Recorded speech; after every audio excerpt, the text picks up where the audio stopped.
for now, but I have only reason. Keep you closer tonight, but when the sun goes down.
Virtius.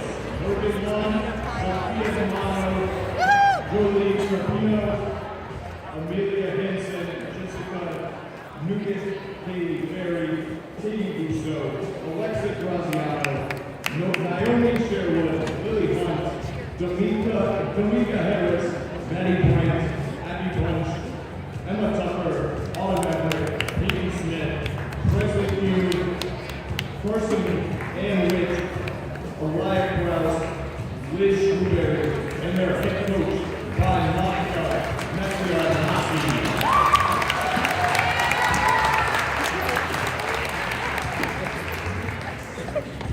Introducing Southern Connecticut State University.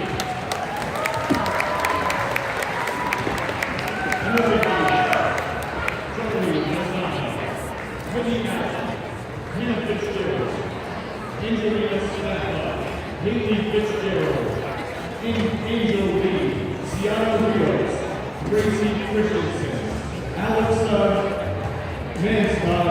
Manson, Megan Workman, Grace Flanagan, Maria Morales, Bree Moore, Kylie City, Gabrielle Denizio, Erica Byer, Hannah Zebedee, Joe Axel, Leah Blanchard, Jordan Valley, Ava Kelly, Jerea Wilkie, Sarah Ortiz, Mia Emiliano, Madison Richmond, Sydney Wilson, Emily Gale, Abby Royer, and Annabella Mills. Head coach by interim head coach Jerry Nelson.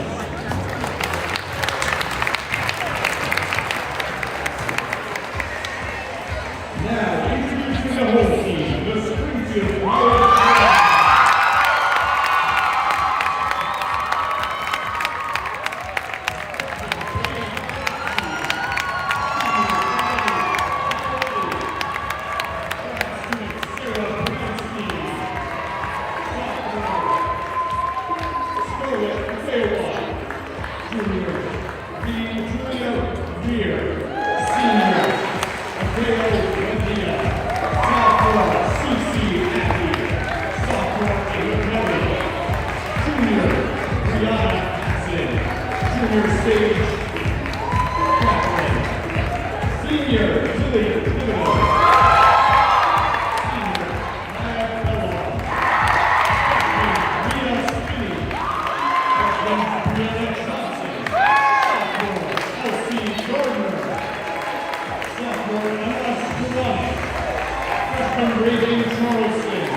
The judges for today's competition on vault are Louise Corbin and Mary Beth Richardson. On board, Lorraine Duffy of Recap and Vassal of Julio. On field, Rachel Michetti and Virginia Augustin. On floor, Sarah and Megan Moore. Ladies and gentlemen, please rise and join us in honor of the country. And those who protect our freedom with the singing of the Star Spangled Banner.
Yes, Diana got a hold of.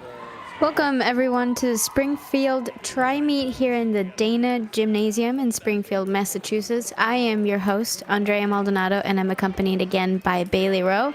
It's officially week 7 of gymnastics, and everything is starting to take some more shape gymnastics-wise here. Baely, what do you think?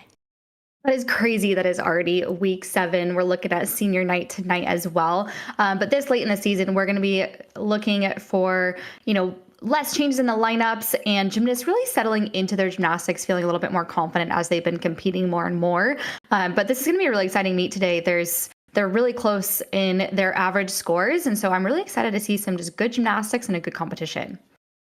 Let's get to see some of the Rotation 1 themes here.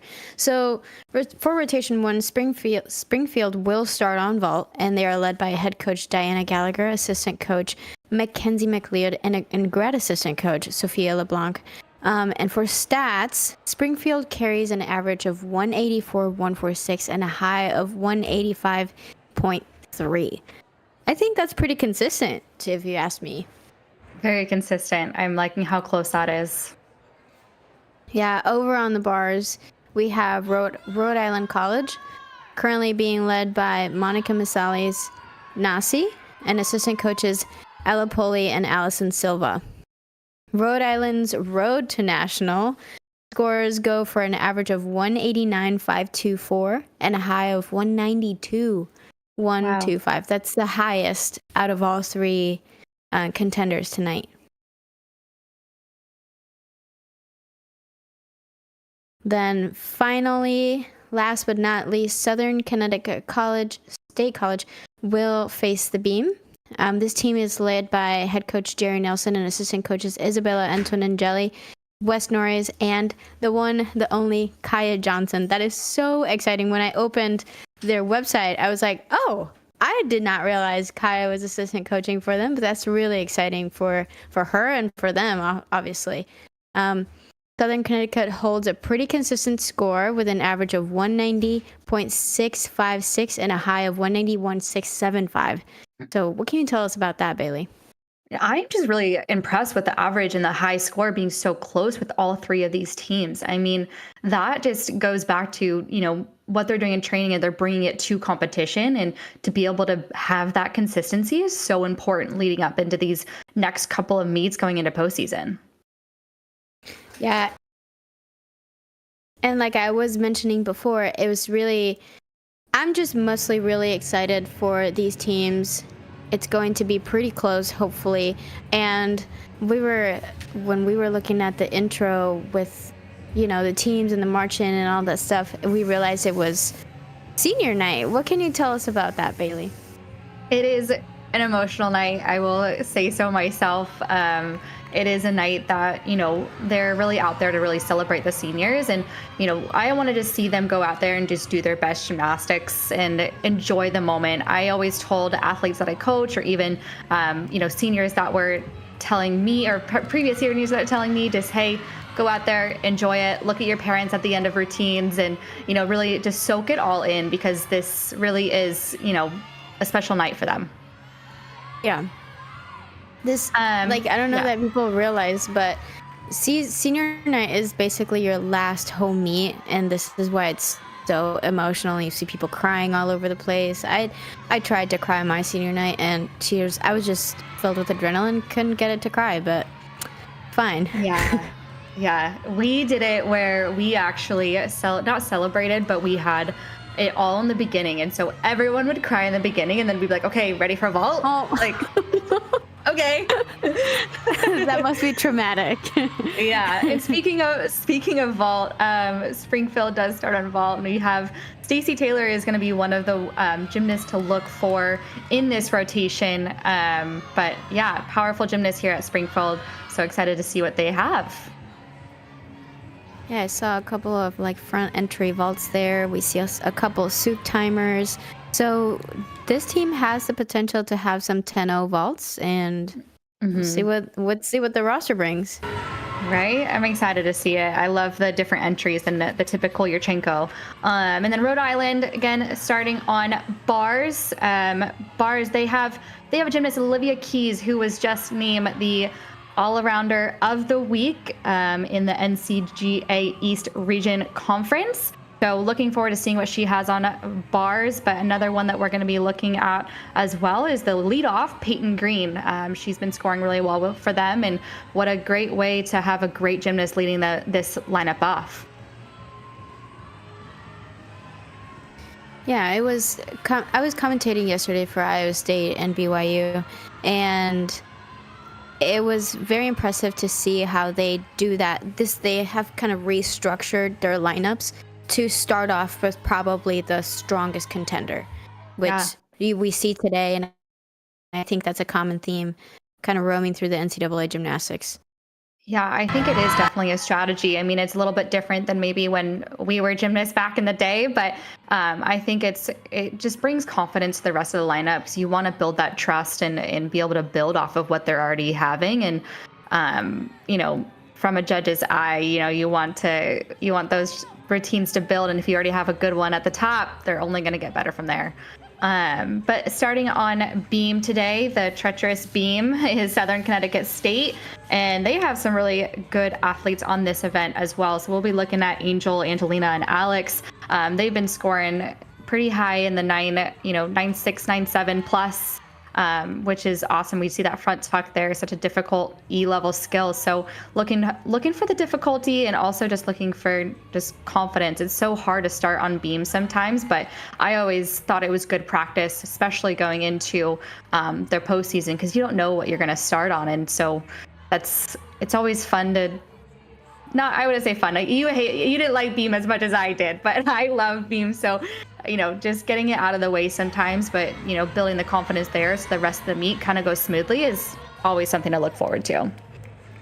Yeah, I think if you gave me that choice to either start or end on beam, I would rather get it out of the way as quick as possible. It is to their advantage to, I would say, start on beam. I think you break the ice, and it's not like you're waiting towards the end of the meet to see what's going to happen with all of the scores. Is it going to come down to the last routine? Are we going to have to count a fall and all that stuff? And especially in mid-season, like we are week 7. This means that these girls have been on the mat for 7 weeks at a time. This being like the peak of mid-season, so they need to show up for their teams. They need to kind of like, the early on mistakes should be kind of well ironed by now, and if not, then it takes kind of like, okay, are we gonna dig into our roster exhibitions? It's more of a strategy play, like at this point in the season. So I'm really interested to see how it comes all together. I think, like we said before, their averages and their high scores are, higher than your typical, team at the moment. And I think it has potential for all 3 teams to kind of take the cake here. Yeah, absolutely. It's going to come down to who hits, and, like you said, who's consistent on that event. They should be those mistakes should be so minor at this point. You might still see some mistakes, but I hope they're aggressive mistakes where they're going after the handstands, or, they're going after the powerful vault, or, those things. So, right. Yeah.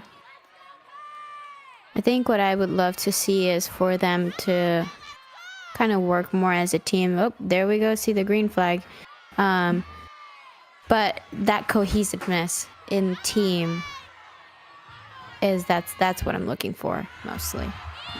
Yeah, it's the trust in each other that they're going to go up there and hit their routines. Absolutely. And already a good start. Quick. Yeah, go ahead. Yeah, I was gonna say that on vault, the opener for that lineup had missed her vault in the warm up, and like you mentioned before, it mistake out of power, like she had way too much power and she took a step forward, but that's kind of what it's going to come down to today. And I actually love that coming out of a front vault, whether that's a 1.5 or a front vault that we just saw. I'd rather see them step forward than go after the stick. I think it's safer, as well as, it is a blind landing. So you don't see the end of the mat until you're there.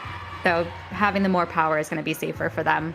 Okay, so we did see a fall on beam in that first girl from Southern Connecticut State. Like, what do you want to see in the next, couple routines to get them back on track? Well, honestly, I want this to be kind of Dory mentality. Okay, we had a mistake.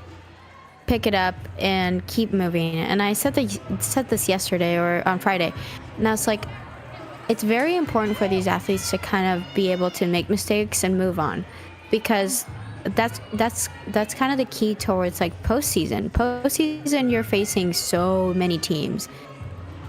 Throughout the entire day, you're seeing like mistakes and hits and really good scores and really bad scores, and so you have to be able to keep yourself in that bubble. So I think that's what I'm expecting from them. Is just, okay, we had a mistake, let's make that the score we drop, and everybody else is committed to hitting. Yeah, exactly. You have to have that Dory mentality in all of, like just in gymnastics in general. You have to have a short memory, move on, go from there.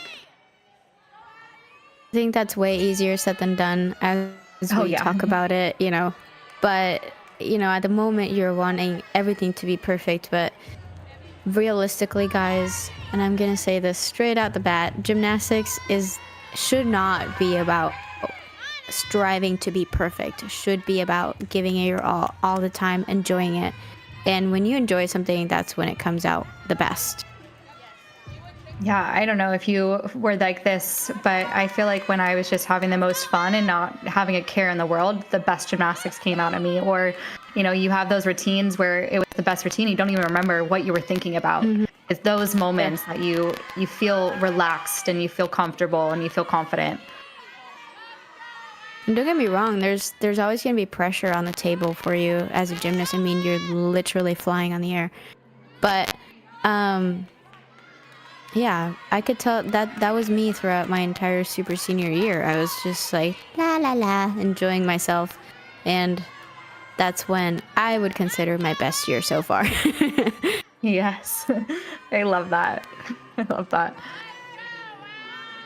A little bit of a wait here. Yeah, I was going to say, everybody's kind of like bouncing around like, okay, is it my turn? It's your turn. Yeah. Are we ready? Bars here. We got a difficult shaposh from that clear hip.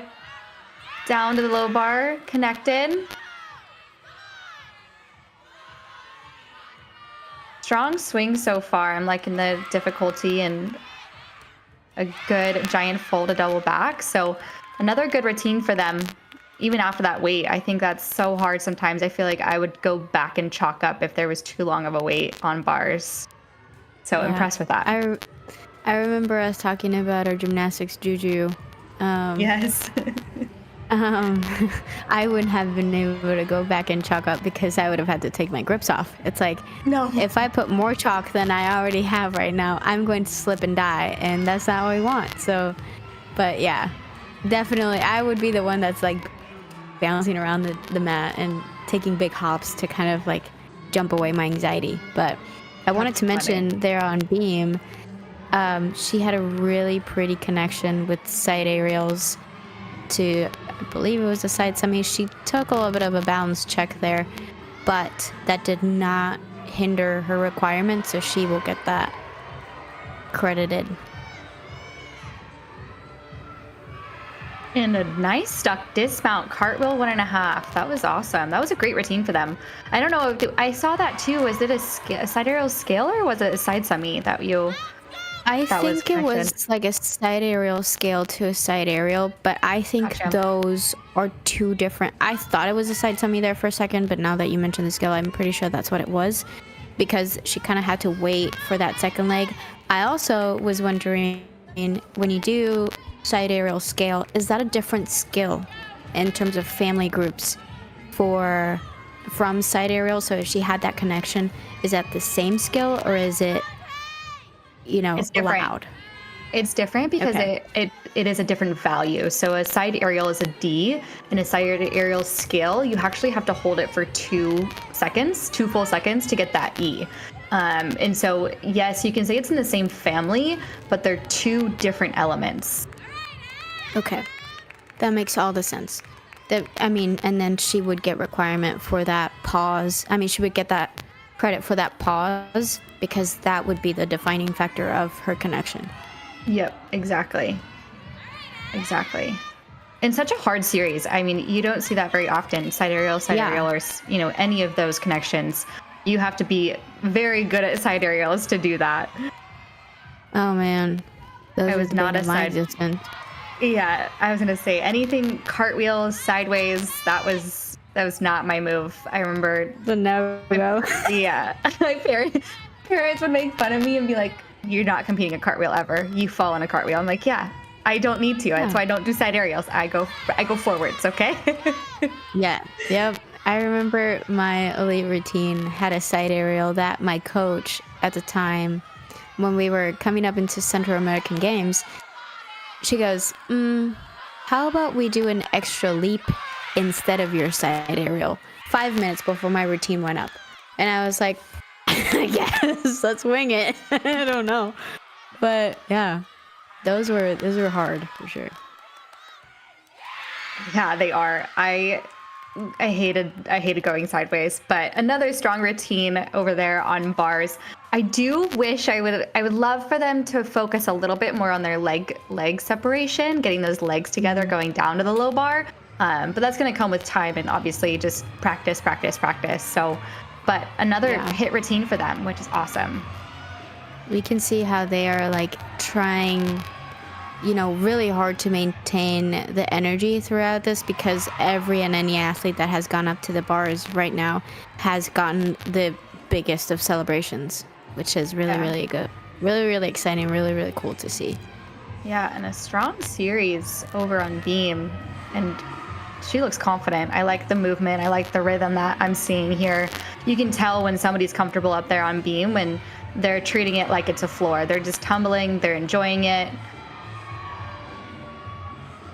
Yeah, I did mention that this weekend. There was this one girl on BYU. She was having the time of her life on beam, and I was like, I really like when athletes have expressions, like their face talks on a beam routine, because they're just having the time of their lives up there. And look at their entire team. They're just like flooding the mat right now. That was an incredible routine. That is cool. Yeah. Yeah. I didn't see one wobble there, and I liked the movement. Like I said, she just went up there, did her job, and it just done. She's good. She's good to go. It's all good in the world. Yes. But yeah, no, I agree. So far, I would say so far, all 3 teams have gone kind of neck to neck here. I haven't seen a vault that has been, your average 2/10 worth of deduction. Good layouts, good extensions on bars. Like you said, we've seen some separation on the legs and stuff like that, but so good on bars so far. There we see that from Springfield, and then on beam it's just hit for hit after that first routine. Yeah, and a strong bar routine here. Landing those handstands on top. Nice clear, interesting dismount here. We talked about this last time. This new dismount that we're seeing at college is the toe on, toe off, half, pike half off. It's such a difficult dismount. I could not imagine myself doing that, but she did a great job with the rise as well as the dismount. You want to see those hips rise above the high bar before that half twist, and she did exactly that. Right. I remember you mentioning that you wanted to see more rise on that, like after the toe on, so the flip did not kind of stagger along and traveled out. So that was a really good example of what we were talking about last time. Yeah, that was. And a strong score on vault there, 9.55. I think that's the highest that we've seen there for that team. And a difficult vault at that. You mentioned Sukaf. I've been seeing halves all across the board this weekend, and I'm like, how do you girls open up for a half? Wow, that was a As really pretty beam macro series. it looks elegant up there, just beautiful long lines and looks flowy as well. Wow. I could just watch this all day. Mm-hmm. I like when athletes have a lot of arch to them. And so when they do either poses or they finish up some skills, don't get too comfortable there. But yeah, those arches are always super pretty to me.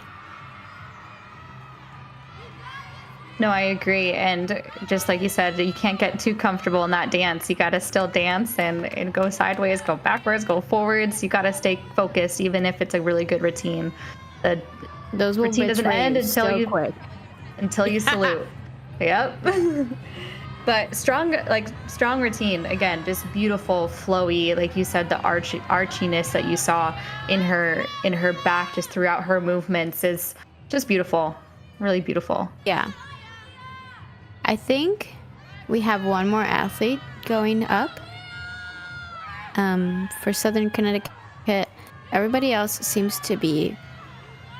Oh wait, Bars has one more. I think Bars might have a couple more, yeah. Yeah, this is just like... This has been so far, a very good rotation. I think everybody has been pretty consistent, pretty aggressive. And like we were mentioning before, you know, Southern Connecticut has come out and truly kind of tightened the grip after that first mistake. So that is really, really good to see. Yeah. And that just can be so hard for the next 5 athletes. If you see that first person fall, it's sometimes just on mentality wise, it's like, okay, well, now I really have to hit rather than I just have to go up there and do my job. I know that sounds like the same thing, but if you're in the world of gymnastics where you go 6 girls up, 5 scores count, you have that mistake in the very beginning. It just turns up that pressure knob just a little bit more, and you might get, you have to handle that, but they practice how to handle things. I bet they're doing lots of pressure routines in practice to be able to handle moments like this. And they're obviously, right now, they're doing a great job. There's something curious that I was noticing is there are a lot of cartwheel dismounts instead of round-offs. And I believe those cartwheels, in order for them to count, they have to be like a fast-paced cartwheel. And they're doing 1.5s out of cartwheels, so imagine what they would do out of a round off. Yeah, you'd see more power, 100%, more like the floor. And a clean routine over on Bars for Rhode Island. I liked that one a lot more. She had nice tight legs glued together and was really going after those handstands. So nice routine for them. And I believe they might have one more. See somebody over there with sweatpants at the chalk box, so maybe. Yeah. But yeah, these are the moments where it's kind of crucial for your team to keep gassing you up, and them keeping the fire going on their own. Like, just to mention, to see here, this arena is kind of packed, so it's loud in there. There's a lot going on. They're like, both of these teams are away from their, home arenas, home crowds, so they have to work really hard to stay in their own little section. Yeah, and I don't know, I loved staying in my bubble, but I also liked feeding off of some of the energy that you felt from the crowd or you felt from the other teams nearby. It's just a little bit of an adrenaline boost there. But on beam, we just saw an interesting full turn, different leg back behind her. I thought that was really pretty. Wow. I am loving these beam routines. These connections are elaborate. Yeah.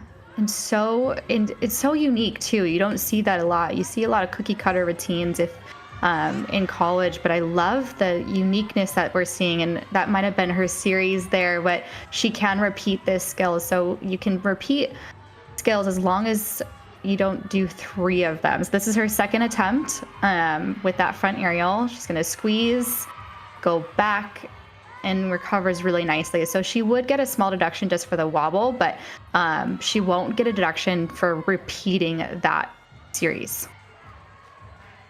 And again, what you could have taken out of those front aerials is very, very minimal, because both of them were very straight-legged. They traveled a good amount, and she only had like a half a tenth worth of a bobble there. Exactly. And another unique dismount that we're seeing more and more of, I feel like that side front fold dismount. Were you a side dismounter, or were you round off? Or I was a round cartwheel? offer. I did round off double back. I started with a 2.5, and it was kind of like, it flew sometimes, and then once I got my double back kind of in check, that's what I used to do. Wow.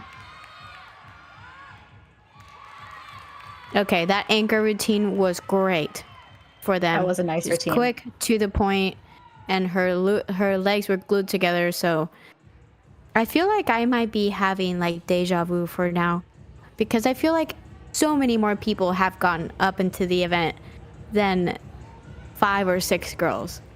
Well, remember, there's a couple of exhibitions from a couple of these teams, so we are going to see some depth that they have.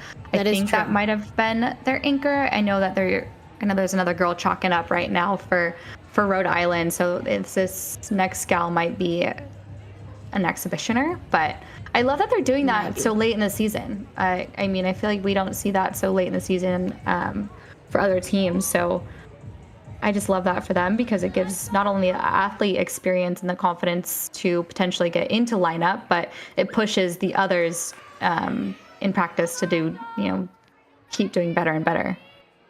Right, and I wanna expand on that a little bit. Once you this late in the season, you still having options, and you having, as a coach, having the opportunity to put somebody exhibition out for the standard lineup, to say, it's just going to give them that, oh, we still have to work for this spot. We still have to continue earning my spot in a lineup, because there's somebody down the line that is more than ready to take my spot right now.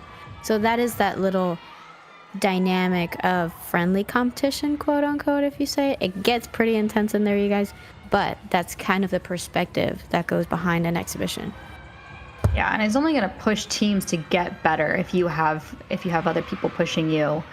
But yeah, and you never know. I mean, the sport of gymnastics, anything can truly happen. So you want to have that depth like these other teams do, to be able to put them in at any given moment. Yeah, I want to highlight there. Angeli had a 9.675. That's a pretty good routine with a misconnection.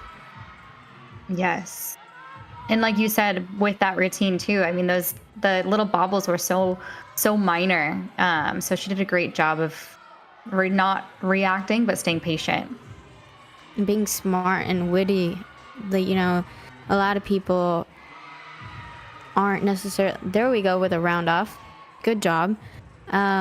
A lot of people, it's kind of hard to react to a mistake in the beam if you didn't fall. Like, you have about 2 seconds to figure out what's your next move going to be. And so there's a variety of athletes out in the NCAA that are able to make up a whole new entire series, and there's others that are prepared to make this mistake and they kind of repeat it and it goes well for them. But beam can throw you off in a second, and it's good to see really how they're able to react to it. Yeah, it truly can. You might have a second to try to pull your body a different direction, or like you said, make that quick decision to repeat the skill. But I would say, I hope athletes don't go into their series saying, oh, I'm probably going to repeat this. You want them to be a little bit more confident to connect the series on the first try. But yeah, So I have I'm thinking out of the box kind of question. Love it. When you have an assistant coach like Kaya Johnson for Southern Connecticut, which we're seeing on Beam right here. I'm not sure if Kaya, I mean, I can go back and see if she ever did Beam or anything like that, but she is probably one of the highest of highs kind of gymnast. Oh, yeah. What effect does that has? How does that translate when you start coaching? I mean, because we all know that being a good gymnast doesn't necessarily make you a great coach, but do you think that has any influence in this particular case? Of course it has influence, and Kaya Johnson was an incredible all-arounder for LSU, if you guys don't know. But I think it definitely has an influence on the athletes, but it also has an influence even on the coaching staff too, because she's bringing in national championship kind of experience. And so having somebody like that on your coaching staff, whether she's, a great gymnast or was part of a team that won a national championship or even, an SEC championship, she brings the experience that she knows what it takes to get there. And so being able to strategize, like we've been talking about, strategize lineups, strategize, practices. What do we need to do in practice to be able to get there? And she's been through it. She was at LSU for 5 years, 5 or maybe even 6 if she had a COVID year. So she experienced so much over there to be able to get to where they needed, and now to bring it to a school like Southern Connecticut is just incredible. And I hope that the gymnasts and people look up to her for that. Yeah, I was going to say, because for the only reason I mentioned this is because you can see how this beam lineup kind of soars above the level of gymnastics that we are seeing in general week 7, and it almost made me wonder, Kaya is kind of part of their formula as a coaching staff, and I like seeing her work kind of peek through the athletes on beam right now.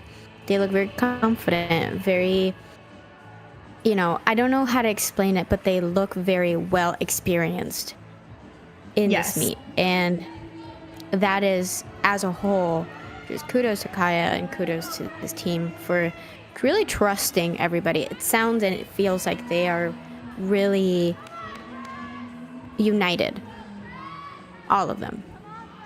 Yeah, so that's really good to see. It is. And I mean, look at this depth that they're showcasing too. Both teams, Rhode Island and Southern Connecticut, they are showcasing so much depth here.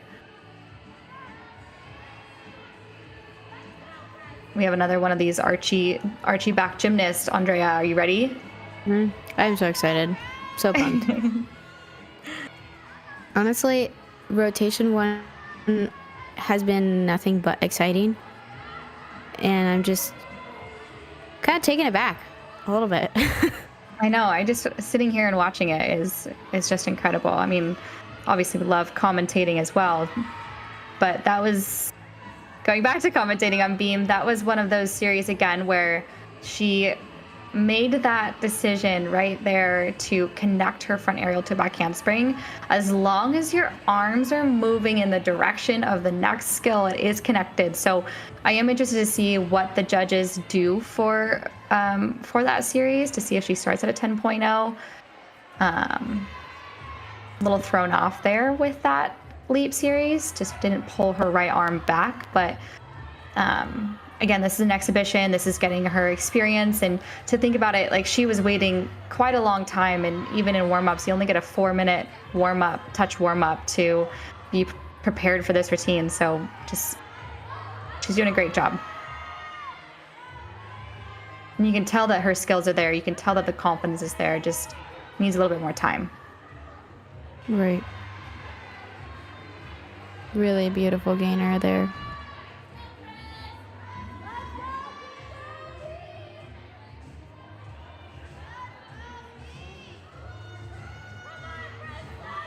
How did you, So yeah, go ahead.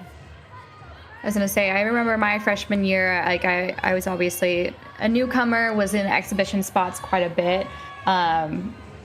You know, how did some of the athletes that you did gymnastics with, or even yourself, like how did you take those exhibition spots? What did you prepare yourself for, and what did that mean to you?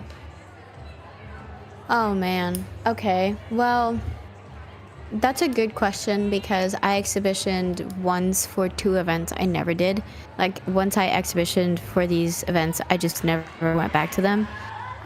In practice, obviously, I did all 4 events, but for beam, it was more so like I didn't trust myself to be solid because like we were mentioning at the beginning, gymnastics needs to be about you wanting to be there and wanting to enjoy it.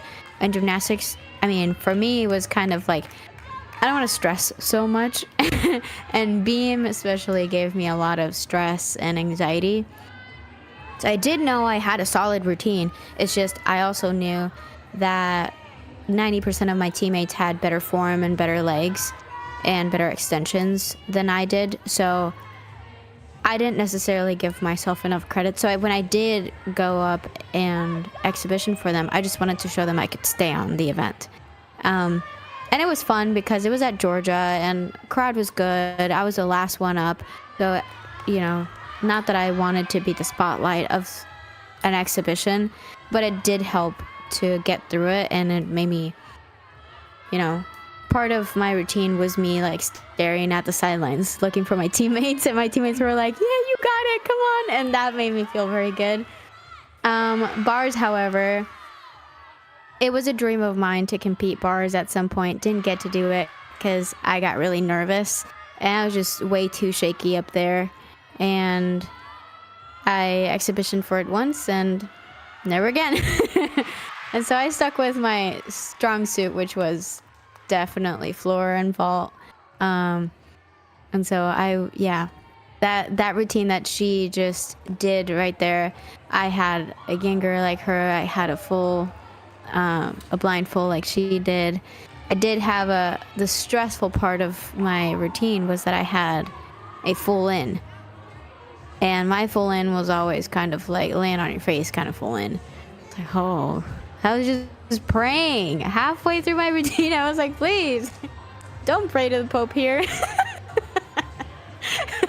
And yeah, that did end up happening that one time. I think I either took a step or my knee went down on the floor. And yeah, no, not my finest moment for bars. Exhibition spots are terrifying, but they are good for your just kind of endurance. Yes, but never again. Bars, never again. No, I'm good.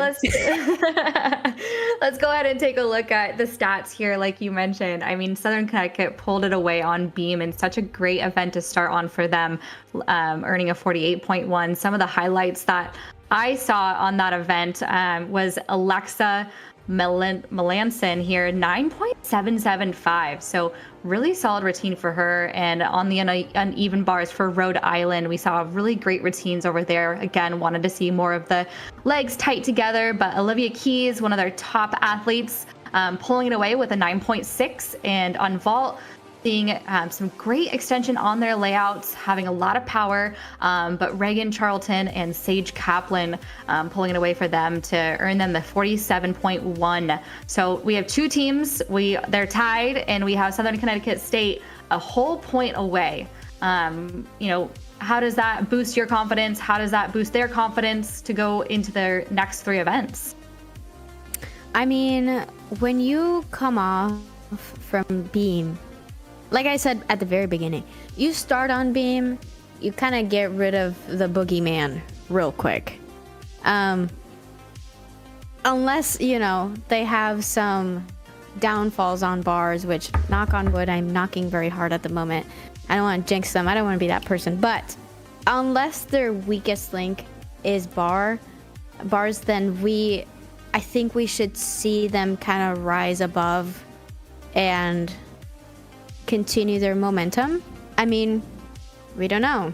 Springfield and RIC might be trailing behind and we might get some surprises, but starting off with a whole point of kind of advantage is pretty big.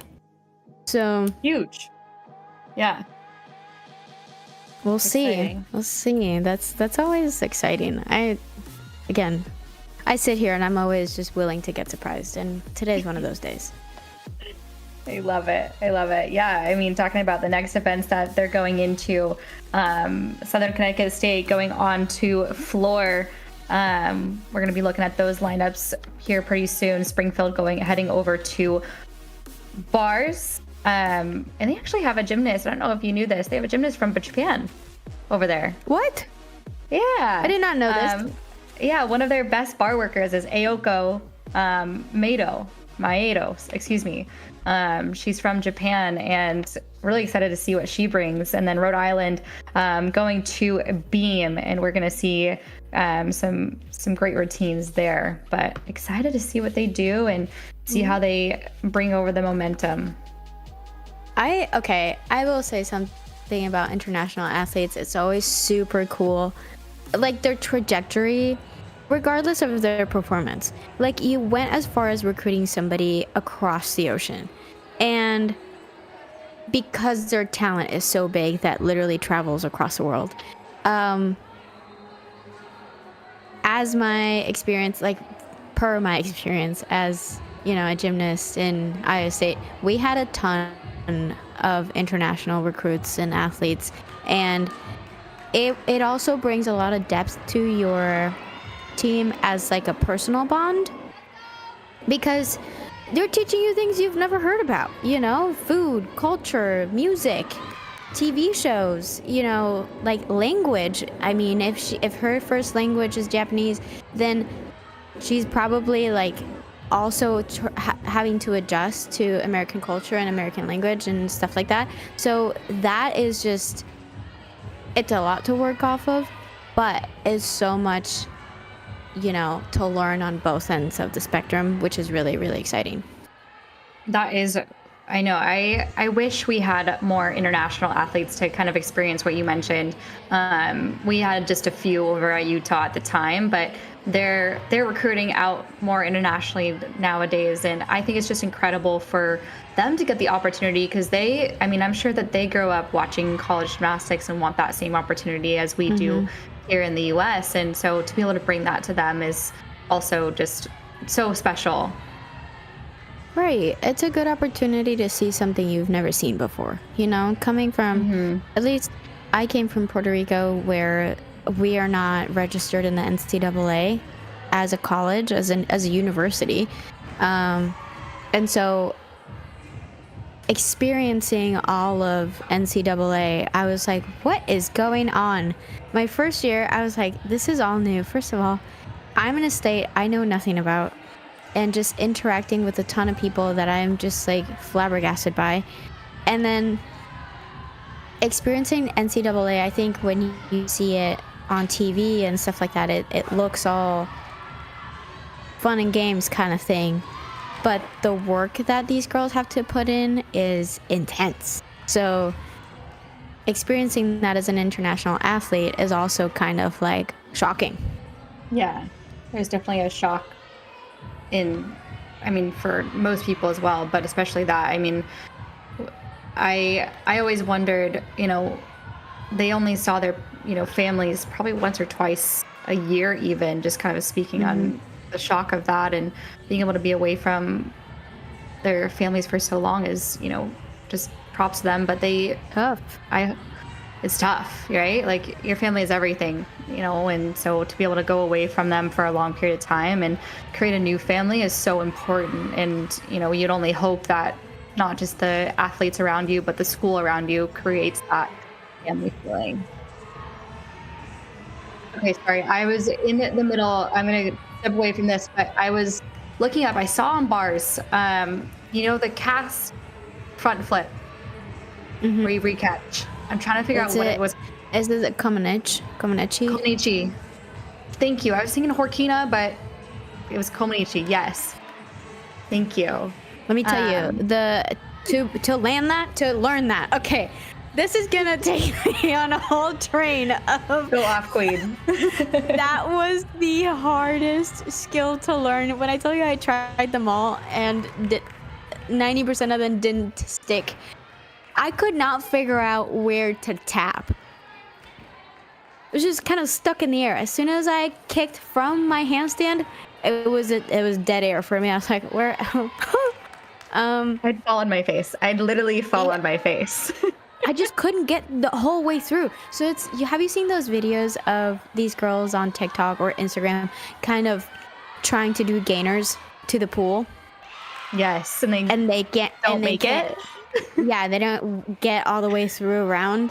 Yes. Yeah, that was me. I was always like landing on my face because I couldn't bring my legs up, so I was just like scorpioning the tramp, and I was like, oh my god. So kudos to this girl. This will be a routine I will watch in awe because that skill is impossible. It is impossible. I had a teammate who did it. I don't know if you know Georgia DeBritz, but I've heard about her. Yeah, she didn't wear grips, so she was always called No Grips DeBritz. I know you're looking at me with like big eyes here. No grips, right? Scary. But she was one of the best bar workers for us at Utah for a long period of time. But she had a Jaeger, and then at the very end of her routine before her dismount, she did the Comanche. The very start of her routine. She went Comanche, and then she went into her blind Jaeger. But every single time I was like, how do you do this? Like, how did you learn this? Why did you learn this? What is going on? It's the why. It's the why. Like, what made your coach say, oh yeah, this is the skill? This sounds fun. Oh, that is insane. To whoever does that, currently tries that, or is learning it, have fun, take care of your face, and please wear some grips. That is terrifying. Yes, you need the dowel. Terrifying. Yes, you do. All right, gosh. I think we're getting started here on floor and on beam. So, yeah, strong double back to start for floor. I can barely hear the music, you guys. We apologize, but kind of far off.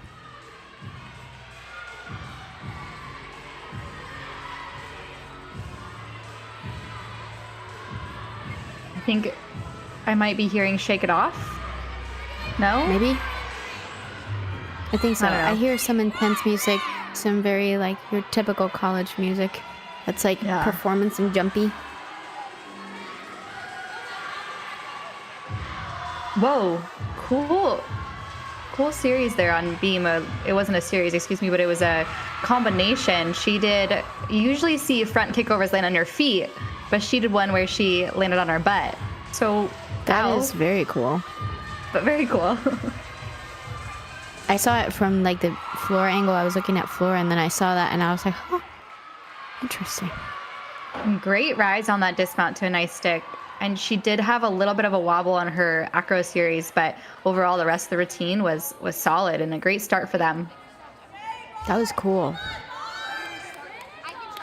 Again, why? Like, what prompted you to learn that? Maybe she couldn't land it on her feet and she always landed it on her bottom, but such a cool, unique combination. It just, it also talks about the kind of beam workers these teams have. Like, willing and kind of witty at the same, like you're willing to put a little bit of your own unique kind of, I don't know where I'm going with this. I guess I'm just like, it's flair. Kind of, it's kind of interesting to see unique sets like that, because you wouldn't think that your typical cookie cutter routine would do that. Yeah, exactly. And that's what I love about, watching these meets. I feel like you look at other teams, and it's such, like you said, the cookie cutter routines, your basic level 10 routines that you're seeing to be able to maximize for the best score. I love watching these meets because you're seeing more difficulty, but you're also seeing people really push the code of points. And you have skills like that. You have unique combinations like that. And it's just like, wow, this is what gymnastics is. And I love seeing that. Well, we were talking about this, I think, the first time we commentated together. It was about the way the girls' gymnastics is scored. And because it comes from a 10-0, we are currently seeing a trend of the same skills and the same event on the same order, and it becomes that kind of cookie cutter routine that we were referencing before. It's for safety to kind of not give the judges more deductions that they need to take, but at the same time it's like, okay, I get it, we go off from a 10-0, we should be able to do some more unique stuff. And I think this is what I'm appreciating today, and I want to highlight, because you wouldn't think coming into this meet you would see a lot of unique traits to especially beam routines.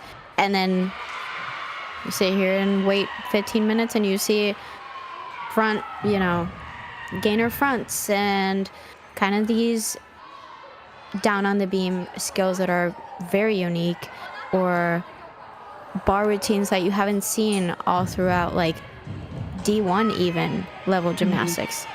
So I'm really liking what I'm seeing. Yeah, and you can just appreciate it, which is so nice.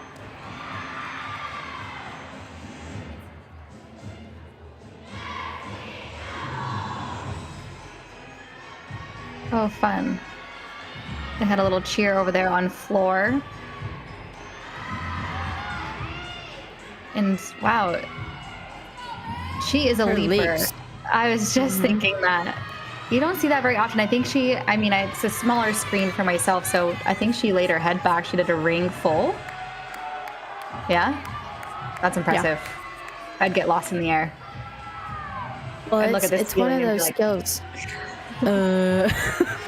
As soon as I don't see it, because I had a switch ring on my routine, and as soon as I saw my little toe peep through my head, I'm like, oh, I'm done. So, but what I was going to say is that, circling back to my previous point, having those skills in there is like, we're not afraid of the deductions. We want to see some more exciting skills, and props to who can do it, because that specific leap, you do a full turn plus a switch ring. You have two things you have to meet there. Your foot has to go a little bit above your head, and then your full turn has to go all the way around from where you took off. So you have two places in there where the judges could be like, I'm not going to count that, and then you might lose value into your start value of your routine. So yeah, it's really cool. Yeah, that is really cool. Sorry, I was just getting distracted by the beam routine that I just saw. I wasn't sure if she was trying to connect that side aerial to her back handspring, but she did connect another side aerial out of the back handspring that we just saw. So very interesting. Again, just going back to the uniqueness of the gymnastics and what we're seeing. So I don't know. Going back to leaps though, I was not the best leaper. I had a problem pointing my toes, so I had to practice that a lot. But I would try to put my routine in a place where the judges couldn't tell if I was like a full split or whatever. I was one of those, just like, okay, where do I start today? That's funny. I think for me it was that I have really short legs, so I'm like 5 foot. That's it. That's all you get out of me.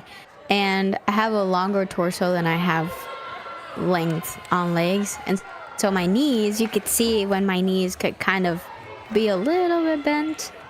And I had to work so hard to strain my knees on my switch leaps. And it was so annoying.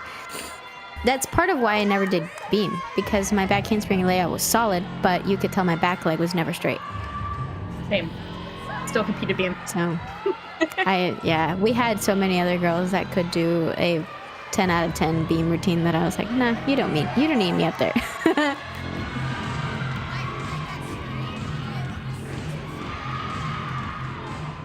Wow, strong first pass for Southern Connecticut over there. And I don't know if Kaya coaches floor, but that was her best event, Kaya Johnson. So we're going to start seeing a lot of power, and you're already seeing it. I was about to mention, I was like, not that I want to put Southern Connecticut in Kaya's shoulders, but you can definitely see her work ethic peep through these two rotations.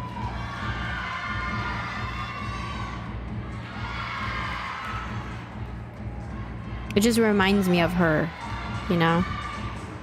Yeah, the focus on detail as well as just the lift and the technique that you're seeing. The skill sets, the level of skills, yeah.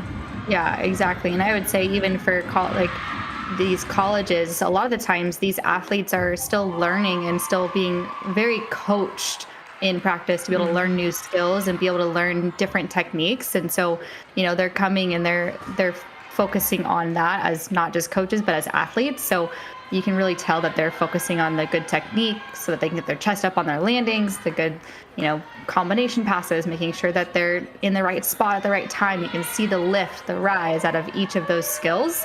And so it's really awesome to see a college like Southern Connecticut be so polished. Right. And I just want to mention here, like that girl that just went, she did a front layout to front full, two-way front tuck. Again. Never in my life. You see that when Caitlin Ohashi was around, you know? Like she had a three front pass. Okay, but I didn't do like off of, like no hands on the floor. She did three skills that had no hands on the floor. I did have a just your normal front handspring double fold to punch front. And normal. It was normal because it's normal. I mean, a lot of girls can do it, but I don't know that I tried the front lay to front full, and I was like, okay, that's where my pass stops. She just kept going. Front tuck over there. Just good kind of air awareness and technique. And right, and you have the right amount of travel too, because your front layouts can be. That's what I mean. A front handspring, I don't necessarily lay out your punch because you're putting your hands on the ground, so your round off. It's kind of a round off, like you kind of need it. Front layout can travel, and you need a specific kind of punch to be able to land anything out of it. So. That was really cool. It kind of took me by surprise. I'm still talking about it. It's okay. No, it's good because you were an incredible front tumbler. Obviously, and so it's awesome to hear that from your perspective of what that skill really is and the kind of patience it takes too and the technique. So, but want to go just on beam. We saw, I believe it was Emma Tucker there. She had a great routine and really got everyone back on track. We've seen a couple of big wobbles from that team or from Springfield on beam. Or sorry, not Springfield, but Rhode Island on beam. So that was a good routine for them. And we're seeing some 9.7s on floor. I'm not surprised by that just because we've been talking so highly of them on floor and their technique. So it's awesome to see that it's also bleeding into their scores. But did you see bars? Did you see it?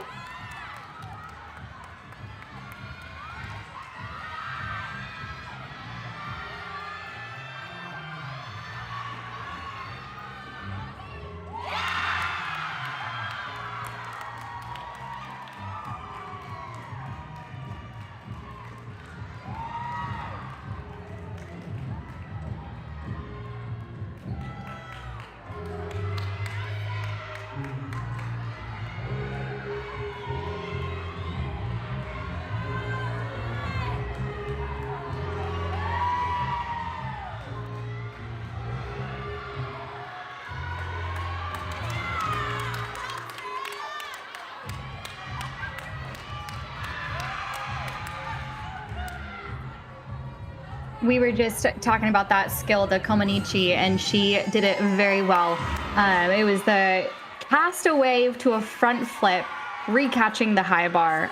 Such a difficult skill, but she did a great job, and you saw the teammates gathering around her at the very end of her routine, which was awesome.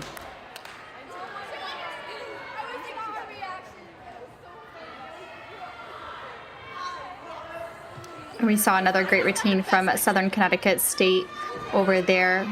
They are just rolling they're just rolling right now. They are building off of each other, and we talked about that in the very beginning, just having the confidence in each of their athletes in the lineup and building off of each of those routines, and they're doing exactly that. And then on beam, we are getting started here. I love a unique mount. We don't always see those in college, but love the difference there. Setting up for her acro series. Huge back handspring back layout. Solid.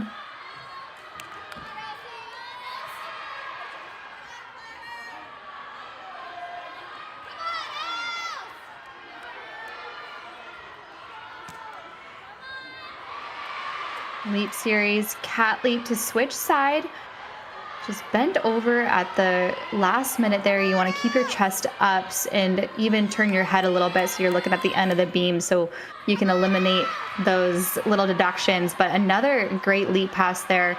She's powerful, but she also has the grace and the extension that you want to see. So what an incredible routine so far. Just one slight wobble. Oh no, looks like, I didn't see the full dismount there, but I don't know if she caught the end of the beam and she slid off, but you also want to know that in order for that skill to count, you have to hit your feet first before your butt touches the mat. So hopefully she did that. It looks like they're looking at the equipment here. Not sure what happened. Maybe it went down. I can't see very well.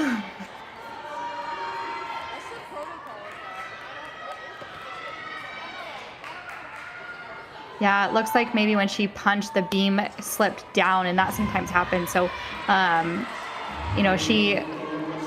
they might give her another chance to be, depending on the malfunction here on the balance beam, but they might give her another chance to go again.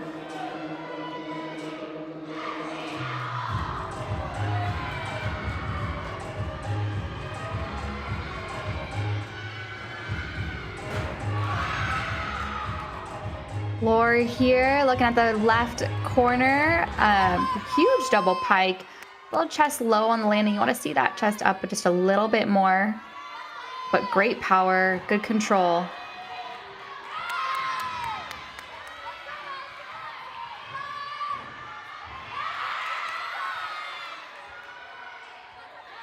Second pass, solid.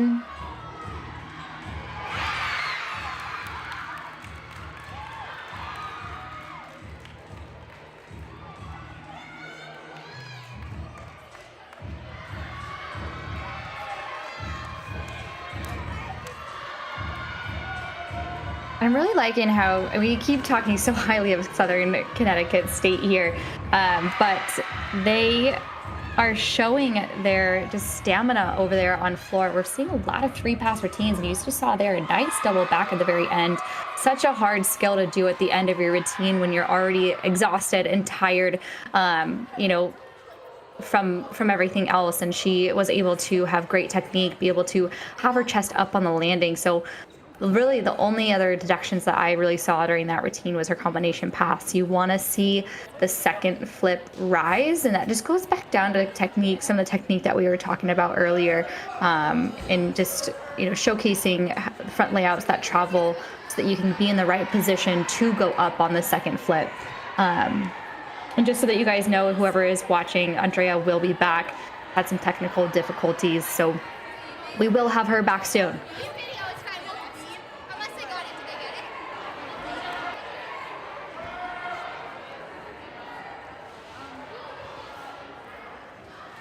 Looks like the beam situation is figured out here, so I am curious what they're going to do with that routine, or what the judges may offer to have her repeat. I'm not really sure, but they're still working on it a little bit. Oh, okay, maybe the beam situation is not figured out. They're taking it out completely.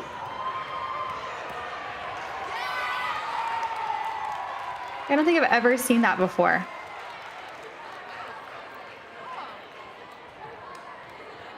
They might be going back and getting a different beam from the gym. So I personally would hope that the athletes are able to get a quick touch warm up again on that event. You know, your coaches are always going to say, beam is a beam, it's 4 inches wide, it's however tall, and it's all the same. But for the athletes, they need to be able to touch that equipment. If they haven't touched that equipment for the first time, they still should get that warm up, and hopefully they do.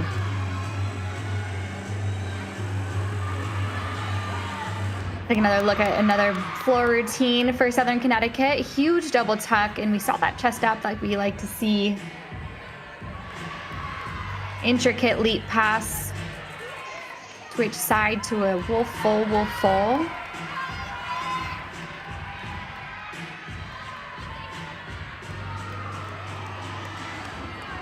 And a 9.8 for the last routine, Libby Allen.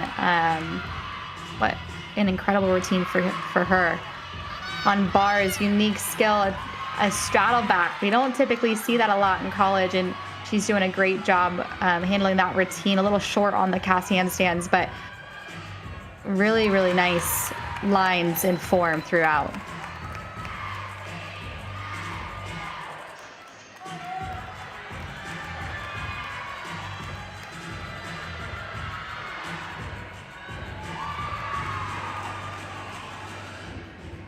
Another pass there, a little bit short or shy on that landing on that front handspring front Rudy.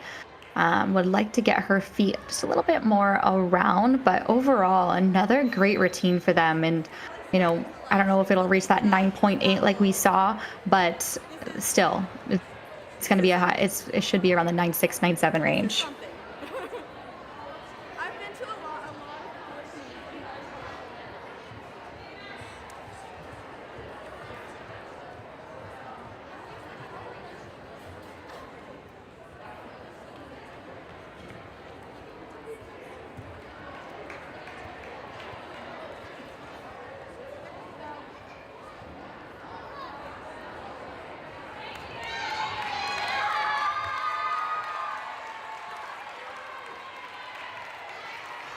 And it looks like the beam area is cheering something on. I bet there's another beam coming in or something was fixed. So we should see beam again here shortly.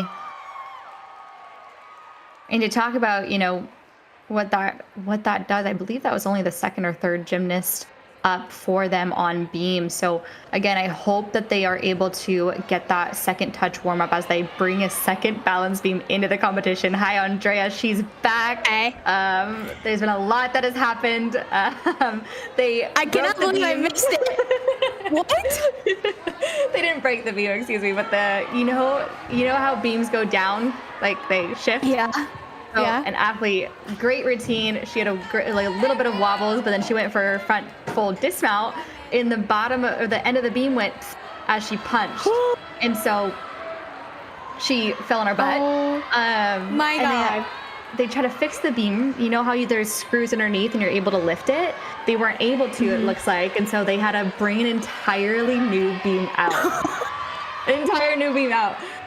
I was telling everybody on this stream, I was like, I really do hope that they are able to warm up again. I mean, oh no, warm up on beam. So I hope. Oh my gosh.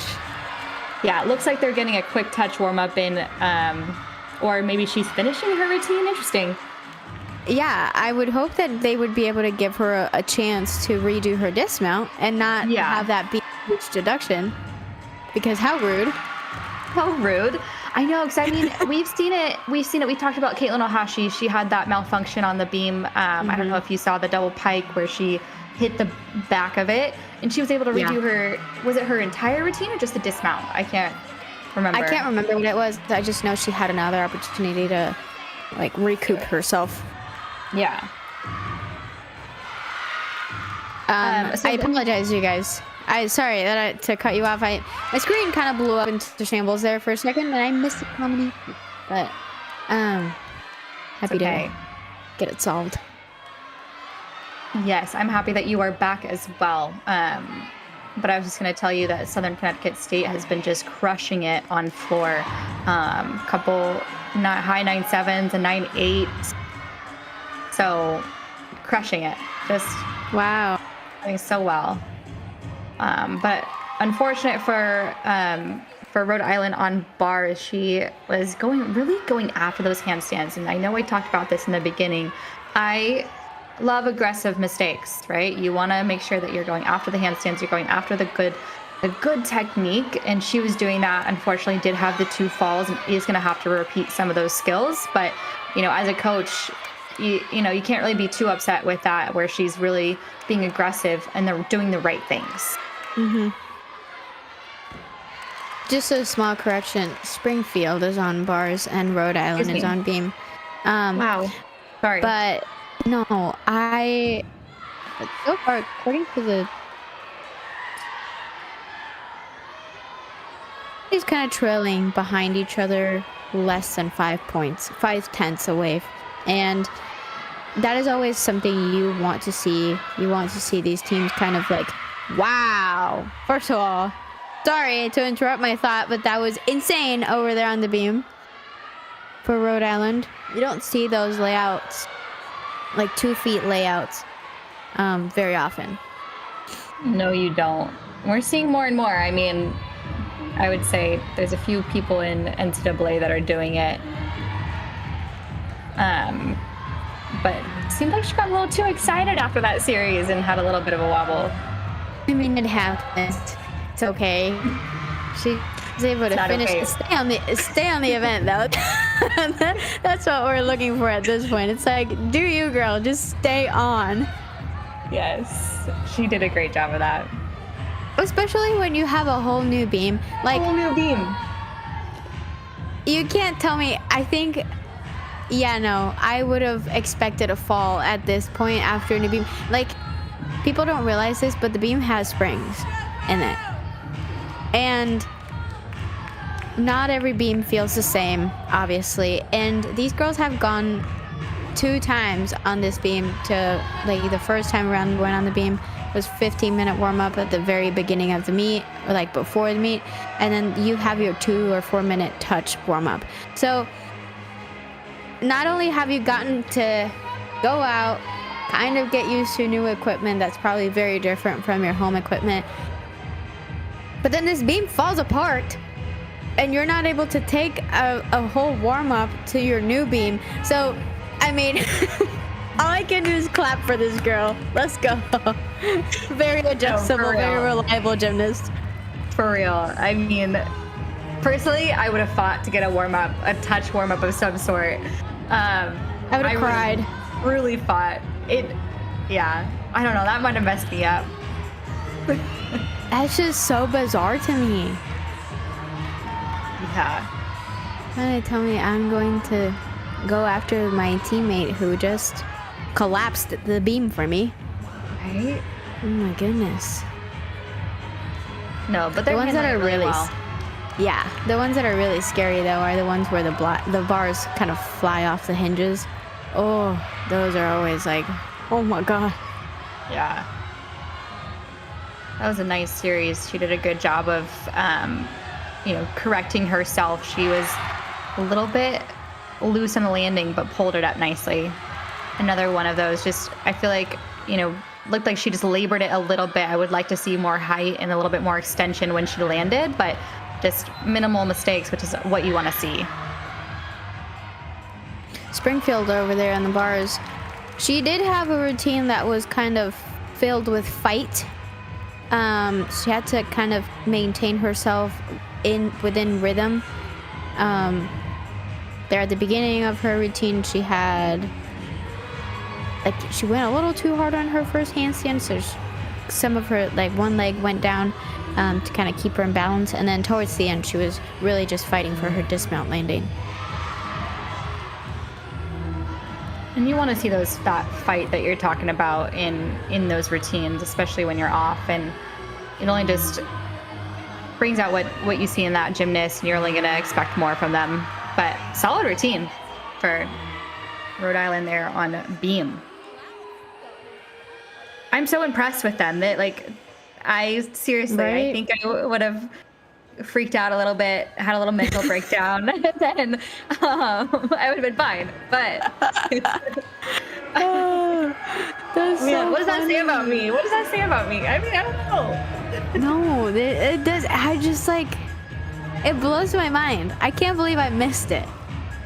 You know, I was so curious of what happened because she looked back. I thought maybe she was hurt when she landed, but like I was like, maybe she slipped on the beam, and then all of a sudden, all the coaches were on the beam underneath it trying to figure it out. I was like, whoa, okay.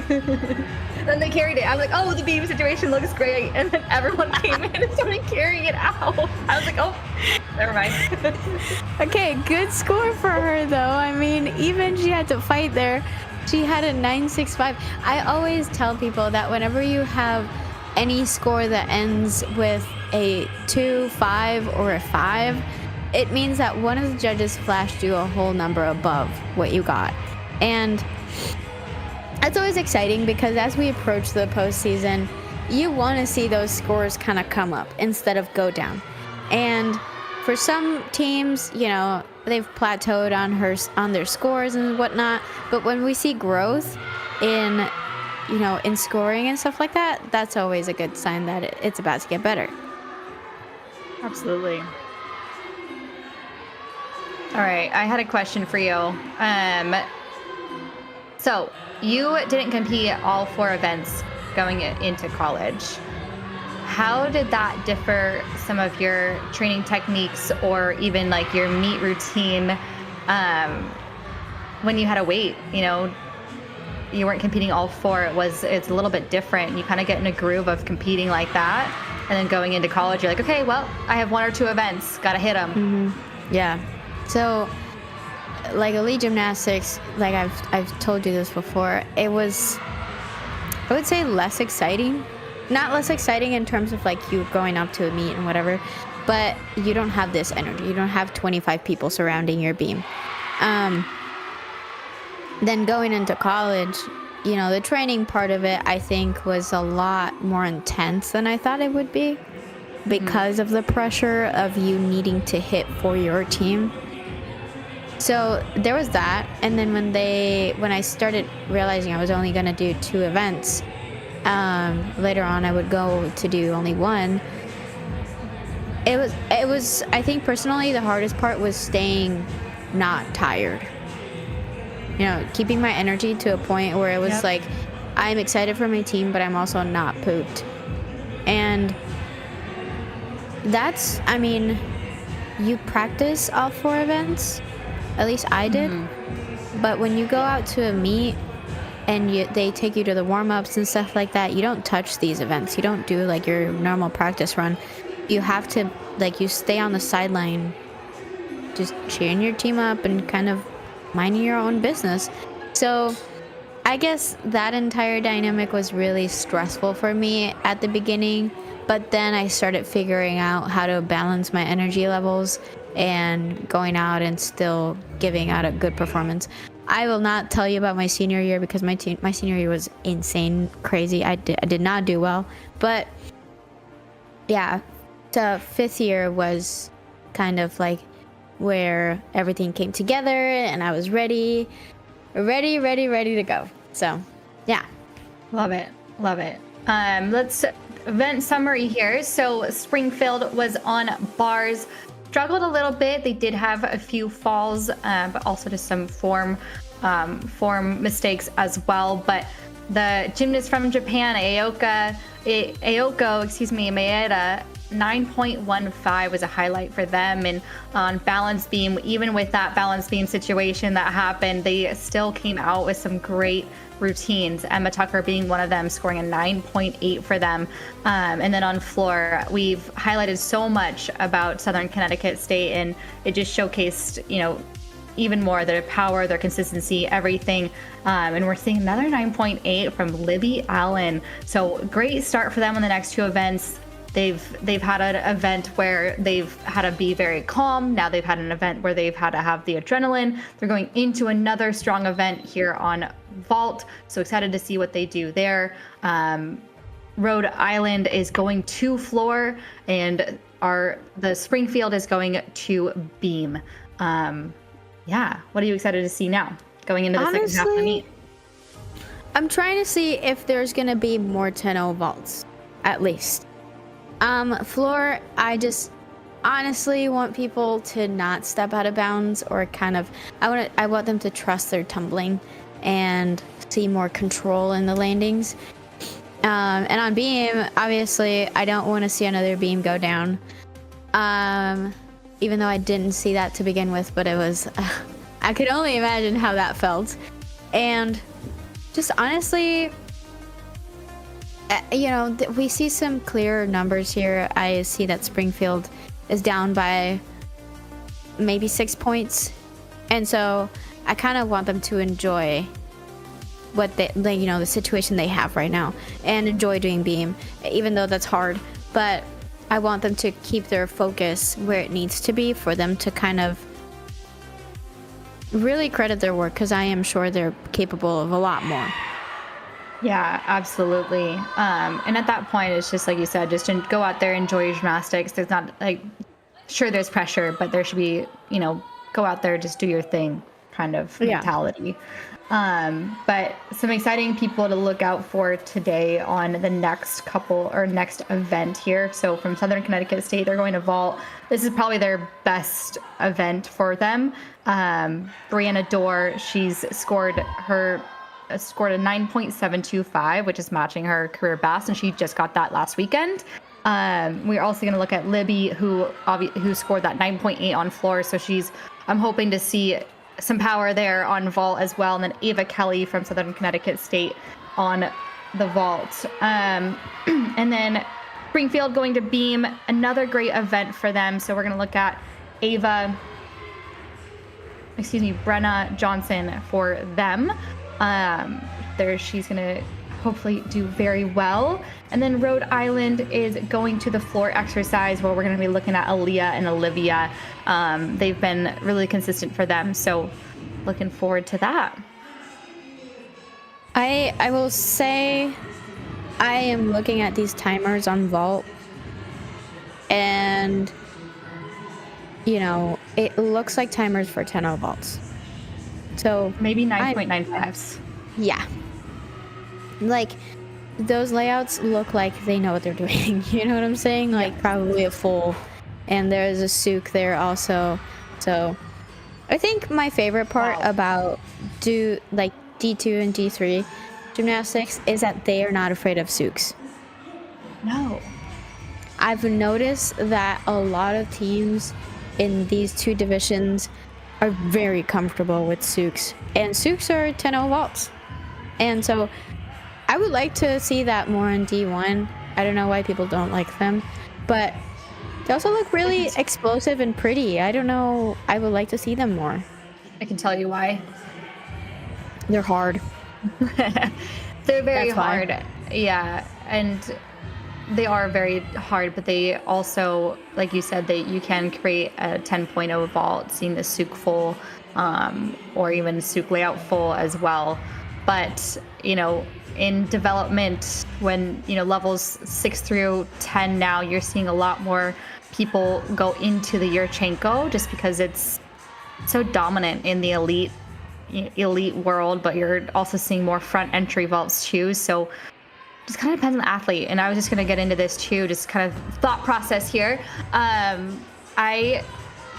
was I going to say? Oh my gosh. You know, we're seeing a lot of uniqueness in these athletes. And what I love about optional gymnastics, about going back to development, is that, you know, optional gymnastics is for the athlete to, you know, really find what's best for them. And I think that's what we're seeing here. What best skills suit that particular athlete. Right. So I think that's really nice to see that, where they can really showcase what they got.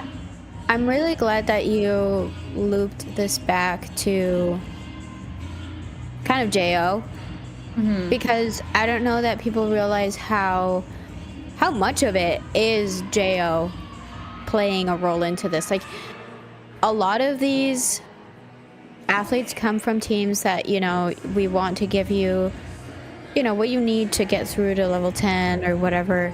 And a lot of other girls that come into D2, D3 have been working on skills that will prompt them to develop more in college. So they are like, their skill sets are more flexible to learning new skills and kind of upgrading. And so going back to the Sooks, I feel like the Sooks are important in JO because I don't know if this is a thing for normal, level 10, but for elite gymnastics, you need 2 vaults to qualify for event finals on vault. And it has to be 2 different entries. So you could do Sook and Jurchenko, or you could do Sook and front handspring, or now we're seeing a lot more half-ons, but that's another Jurchenko entry, so you can't have 2 of those. So actually, we can now. Can you? You can? Okay. That's a new development. But I'm also starting to see a lot more Sooks and those half-ons entries, which are very unique to just prompting the athlete in JO to learn more. Yeah. I mean, like you said, you're seeing a little bit more of that in college, the half-on entries, because they are creating more of the 10.0 start values on fall. And I think, when I commentate other meets, I'm now saying where beam used to be the event where it was kind of a make it or break it event, I say vault is nowadays, because you're starting either at a 9.95 or a 10.0, and those 10.0 vaults more than likely are 1.5s or the pike on pike front handspring entry to the pike half off, and those are hard to stick. Those are very difficult vaults, and so I would even say vault is more the make it or break it event. But really kudos to these athletes here that are trying those different entries, and also just giving props to the coaches who are, coaching them to do those entry vaults and coaching them to their potential. Yeah, you have a point there, and I see, now you've given me a lot of perspective. I feel like when I was around, my dad, who was also my coach, he used to tell me that vault was a bonus event. And obviously, while that may be applicable to elite or JO gymnastics, it's not necessarily anymore for college. You see how you only have one chance to truly make this right.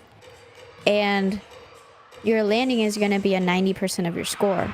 So it really just comes down to you either sticking it or trying to stay within the lines. Yep, exactly. And pulling our focus back to the meet here, seeing some strong starting routines. Another great series on beam. We just saw a side aerial to a front toss. Oh no, was it just a little bit shy on that side aerial there? She had a great one at the very beginning, but seemed like she didn't use her legs and kick quite hard enough to get that rotation around. Maybe I jinxed her. Shouldn't have spoke too soon. Also, what can you tell me about tucked fulls and twisting? I feel like we've seen that a lot more this year around. Yeah. Previously I feel like I've seen a couple tucked dismounts, but this year I have seen a great, 50% of it is tucked. Yeah, so on some events, the tuck and the layout are the same value.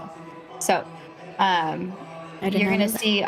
Yeah, so now that the beam, everyone starts at a 9.4, and you have to get bonus to get to that 10.0 start value. And so on beam, especially the dismounts, they're very, very, you have to be very unique in that. So 1.5 dismount is a 10th bonus now on beam. So you're going to see a lot more in the tuck position, because I think when you're smaller, think of physics. Your body's smaller and tighter, you're going to twist and flip faster. And so for some of these gymnasts that might be, learning these skills in college, like some of these athletes might be, tuck might be easier for them. So very interesting. I had never even thought about that in terms of it. That does make sense. But I also did not know that a 1.5 gives you a whole 10th of bonus. That is, Yep. I mean, the more you know. Yeah, so we used to see a ton of the side aerial to lay out full dismounts, and that doesn't give you value anymore. So they either have to do a 1.5 or add like a cat leap before their side aerial to their dismount if they're going to do just a full. So to get that connection value. Very interesting. Yeah, a lot has changed and for the better. And we just saw it Suk full there. I don't want to put, I don't know the exact start value, so I'm not going to say it, but great vault. And obviously harder in a layout position. Yeah.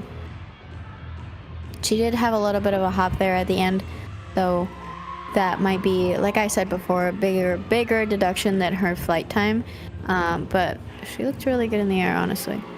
Yeah, and it's hard to be in a nice tuck position. I mean, personally, I was like a layout tucker, tucked my legs, but was in a laid out position with my upper body. So I liked how tight and curled up she was. Yeah.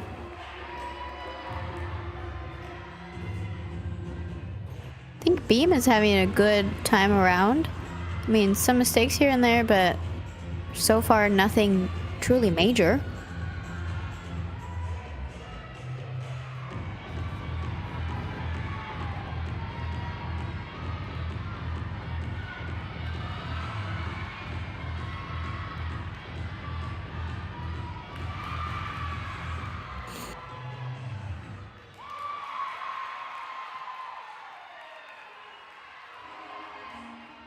Honestly, I am enjoying how well, last time around when you and I commentated that previous meet, I told you that around the third rotation, the energy kind of died down a little bit. And maybe it was because of the level of mistakes they haven't experienced at that time. But I really like how all three teams just have kept their energy going this entire time. You see how kind of on the floor, Rhode Island has a little bit of a trend of flooding the event, and so I really like seeing that. It was very validating, but also very nice to see for them. They have only one more event at this point, and everybody does, but that energy is kind of carrying through the entire arena. Yeah, absolutely. And I think most coaches and athletes would say, you treat a meet like two halves. You have your first two events, then you have your second two events, and you kind of take it at that pace. And it's so important to take it, not just one event at a time, but one routine really at a time as well. Yeah. And we're seeing that here. We're seeing not even just like great scores, but we're seeing athletes staying patient. Right. Go ahead, sorry. Personally, very impressed by athlete going on beam right now. Yeah, she is calm. Taking her time. Yeah, what I was gonna say, taking her time. Really pretty lines and extensions on her leaps. Believe she's bracing for a dismount. 1.5 to a little bit of a wobble there on the landing, but really good routine. And moving over to vault, nice technique on that Yurchenko full. I call it the diver technique, where one arm is up as she wraps the other arm. But she did a great job, kept keeping her hips flat throughout. I was one of those. I feel like I opened my arms. My arms had a little bit of a trail. I was a righty in gymnastics, so my left arm would come up, and as soon as I was done kind of twisting, my right arm would stop me from whatever flip I was doing. Yeah, exactly. You want to strike the opposite arm out, right, to end the rotation. Yeah, it's so interesting to see like different twisting techniques, but again, it just goes back down to how athletes how it clicks in their head and how it clicks for their bodies to do certain skills. Right. I was taught to twist in a very interesting way, like thinking about it as I was going in for an Arabian. Also, I see there a 9-8 for, I wish I knew her name, Sage. and that is very, very exciting. You also from this, I was looking at floor, and then all of a sudden I saw everybody in the background on beam like jumping, and I was Yeah. like, oh, let me look at the score. Yeah, and what a great routine too. I mean, well-deserved 9-8, and it looks like we just saw a stuck vault over there for Southern Connecticut. And it looks like the score came in 9.775. So it looks like one judge gave her the 9.8 and another judge gave her a 9.75. Probably How on rude. that low squatted landing. I know. How rude. Oh man, those always like, those averages always get me because I'm like, brother, that was a 9-8 routine. Give it to her. Don't be shy. It's okay. Yeah, and we're seeing another great routine from Springfield. Beautiful lines. Like, this is another athlete where I feel like you can just sit back as a coach or another athlete and just watch. You're like, okay, she's good. She's calm. She's ready to hit. Got it.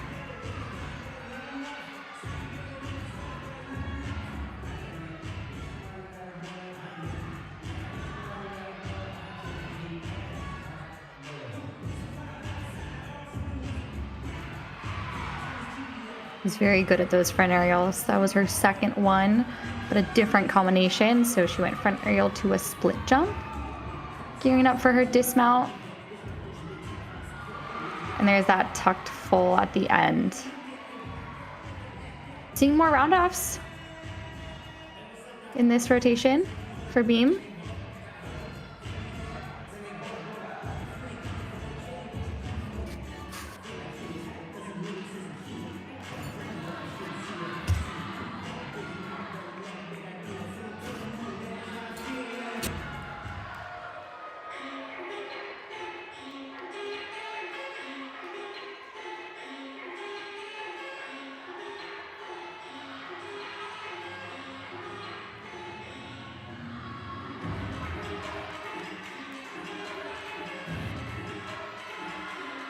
Okay. Floor I think rotation 3 is just been full of good scores around the board. Wouldn't you agree? I agree. And we're seeing the gymnastics to match those scores, which we always want to see as fans. Because I feel like sometimes scoring can be a little subjective and you're like, what? Where'd you get that from? Or where'd you get that deduction from? So Right. It's nice to see that the gymnastics is matching that and, you know, everyone's doing a good job.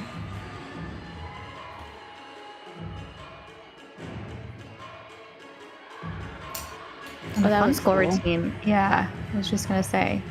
Fun floor routine. And that last beam routine looks like one of the judges gave her a 9.75. So see what the other judge does for her.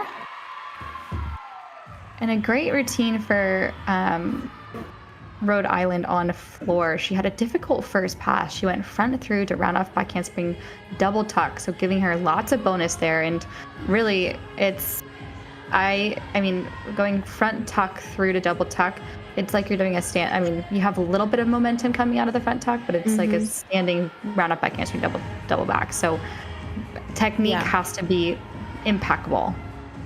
As a coach, how would you like kind of develop that? Because I can tell you from somebody who's tried this skill before, you know, the front tuck. Okay, I want to put this into perspective. Me as a gymnast, you as a coach, like, I feel like it feels like when you're doing it that you need to have a faster front tuck onto a step out. But if it's too high up, then your first leg will land way too like behind you, and then your front leg is taking a little bit of a brunt for a round off. Yeah, I think yes. It's similar to the combination passes where you see the front layout to a front Rudy or something of that sort, where you have to travel a little bit to get the right momentum going into the round off. Because you don't want to be too high, but you also don't want to be too low and get stuck. So it's finding that balance and truly, I mean, it's just, you're gonna have times where the front tuck is a little bit too high or too short, but you have to be able to work out of it, and the round off out of it is so important to be able to be snappy. And I mean just fast legs, pushing out through your arms so you can get the momentum going into the back handspring. So there really is like, you know, you can correct it, you can have the technique, but there's going to be times where that front tuck is just off, and you have to learn to work through those. That's really the answer. Interesting. I feel like there's always ways to do drills to kind of teach you how to get out of those funky moments, but definitely is that those are, I would consider, pretty hard skills. Oh, absolutely. Brianna there had a triple series, if I'm not mistaken. Had a little bit of a balance check when, you know, at the time of her landing, but she managed to stay on the event, which is what we are looking for in rotation 3. Yeah, I was impressed with her fight there. I mean, especially on beam, you wanna see athletes digging. I like to always say, dig your toes and grip the beam truly, to be able to stay on the beam. I'm glad that you're one of those coaches that tells the girls to use their toes, because so important. Right. I feel like my beams got a lot better as soon as I realized my toes were important. Yeah, I mean, beam, it's all about, you know, obviously you want to go straight, but there's going to be times where you're not going straight. But if you can find the end of the beam at the end of each of your skills, and also bringing your arms in the position that you want to land in, is so important, because you can be a little bit off, but minimize that wobble by doing just that. And so I was impressed that she was able to stay on the beam, because you saw her, you know, she did bend forward, but she then brought her eyes right back to the end of the beam. And so that saved her the fall. And so that's important. Yeah. I think as an older gal in gymnastics, when, you know, I realized the power of my toes and my fingers. Like on handstands, if you like grip the floor like this, it'll keep you up in your handstand. And I don't think I realized that till very late in my career. That's okay. As long as you learned it, you know, it's okay. That's why, yeah. I feel like oh my goodness, I used my toes so much on beam. It was, you know, you have to grip the sides of it. Right? Grip it. I'm crunching my toes right now, like I'm on the. I know. I was doing that same thing, kind of like it's kind of muscle memory, and I was like, huh. Though, it's funny because I injured myself. I was not okay. Like, I did some clumsy, and I stabbed my thumb once, and I like partially tore my ligament, like 50%, and I didn't realize how important my thumbs were until I couldn't use my left thumb. I was like, oh, so how do I do a front handspring now? It looked like I had like alien arms like this, because I was spreading my fingers apart so badly to try and make that work, that I was like, how do people do this? I couldn't grip anything. And then I learned, my doctor told me that your thumbs are probably the most important finger in your hands. You can't hold anything without your thumbs. And I was like, you can't. You didn't even realize that. So you can't. That is crazy. I would not know what to do without a thumb. Same with your toes. Like, if you injure your toes, and you start feeling how important they are. I'm like, oh, how rude. How rude. Seeing this routine for Maya here, she had a kick over at the very front of her routine, but looks like she had to repeat it to go into her series. Did a good job of that. I just would love to see her landings a little bit sharper. She had a great leap series. She had that switch side, just bent over the hips a little bit too much. And what I like to see in those, you want to ground yourself into the beam. You want to push down into the beam so that she's a little bit sharper. But really good job after that 9-3 that we saw from Brenna. So nice routine to get everyone back on track. I believe there's only one more athlete going on floor. No, there might be another one on beam. Sorry guys, I feel like the more I stare at these events, I am like, I'm not keeping count of how many people have gone up yet. So I'm just like, oh, we must be done. And I was like, no, you have 2 more people, sorry. Yeah, and just a reminder, there are exhibitions as well. So these events, these longer events like beam and floor, might take a little bit longer. I believe they just flashed a 985. 985. I was just gonna say that.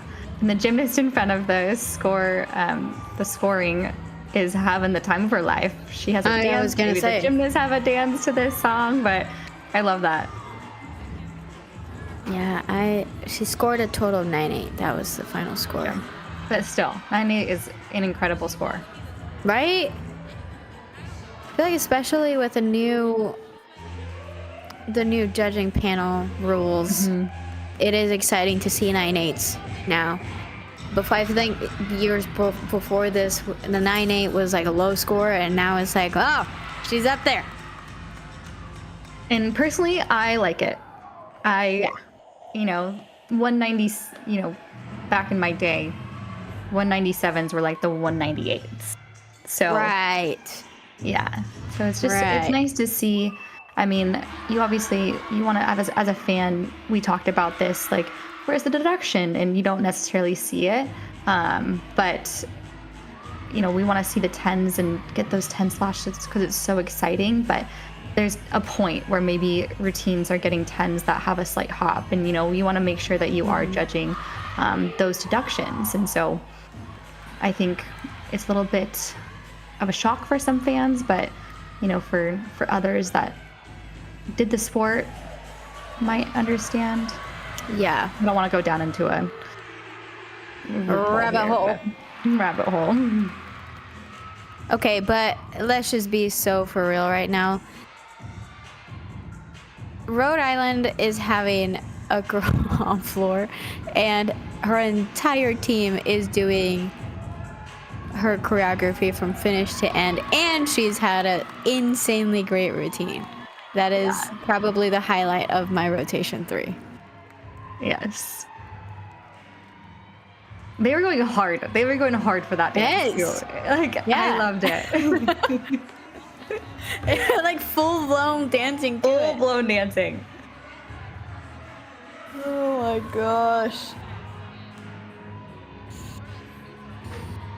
Next athlete up on beam for Springfield, switch leaps that wolf 3/4. I'm seeing a lot of 3/4 jumps on beam, and that gives you a lot of connection bonus. So not surprised that I'm seeing it, but those are so difficult to land. Let's see. Another one of those. I know, 2? Crazy. I know she went for that second skill. I'm wondering if she has another series in her back pocket somewhere, because she did have that wobble, so she did break the connection. If she doesn't have a series in her back pocket, that start value will be below that 10.0. But another great twisting jump there, tucked full, making it all the way around. Looks like she's getting ready for the dismount. Yeah, and teammates are excited for her. This is a great moment for her. But you can repeat skills, and you want to reiterate that to your athletes that might have a connection break. You can go back, just dance back, reset, settle in, try again. It doesn't necessarily hurt unless you have a wobble, it hurts your score, but it doesn't hurt your start value if you try that skill again. Yeah, and I think now, like, this also adds to the conversation of the judges. Like, maintaining your start value is probably your number one job at the moment. Those are forget about the score, because there's no real control that the athlete has over the score other than just doing her routine. The judge is going to judge What your job is as an athlete is to make sure that you maintain that start value at where it should be. If it's supposed to be a 9.8, keep it a 9.8. Don't, give the judge a reason to go below it. If it's a 10.0, then try and keep it as a 10.0. I think those are some things that are really important for them to be able to see a proper score and not have this talk of like, oh, yeah, like you didn't get a better score because you missed your connection, so you have it.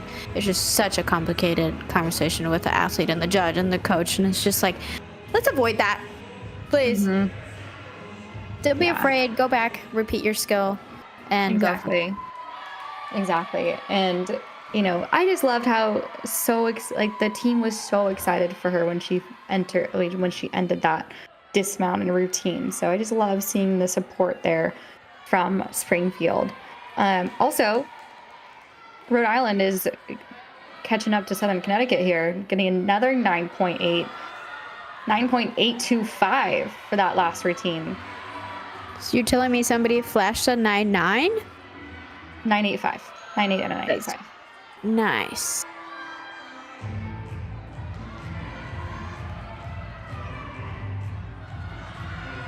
And we have another athlete on floor. Huge double pike. Pretty. Even had pointed toes in the air. Good display of her flexibility there.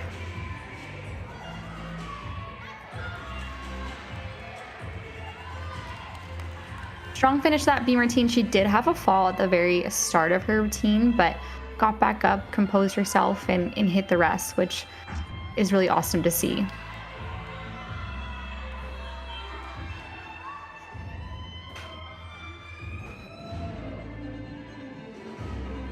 Hey, I'm loving Rhode Island's teammates in the background on the floor. Right? They know every part of their routines.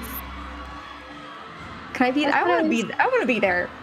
Right. I was telling you earlier, like, it's crazy. Not only was she doing a great routine, but her teammates were like to the second kind of following this choreography. Yeah. It just tells you how much time that they spend together each and every single day. Yeah.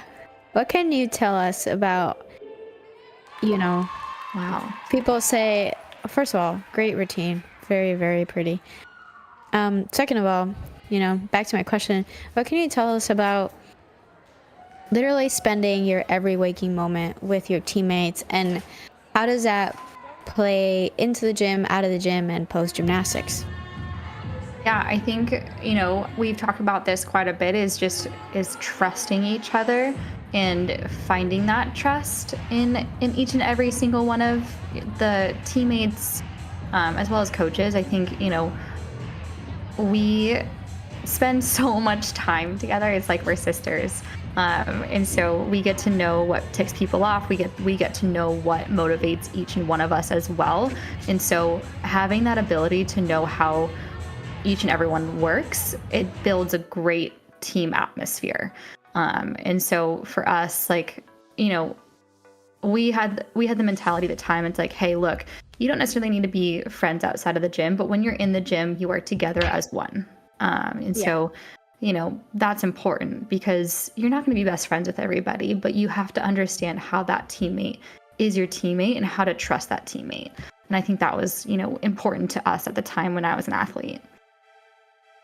It's awesome.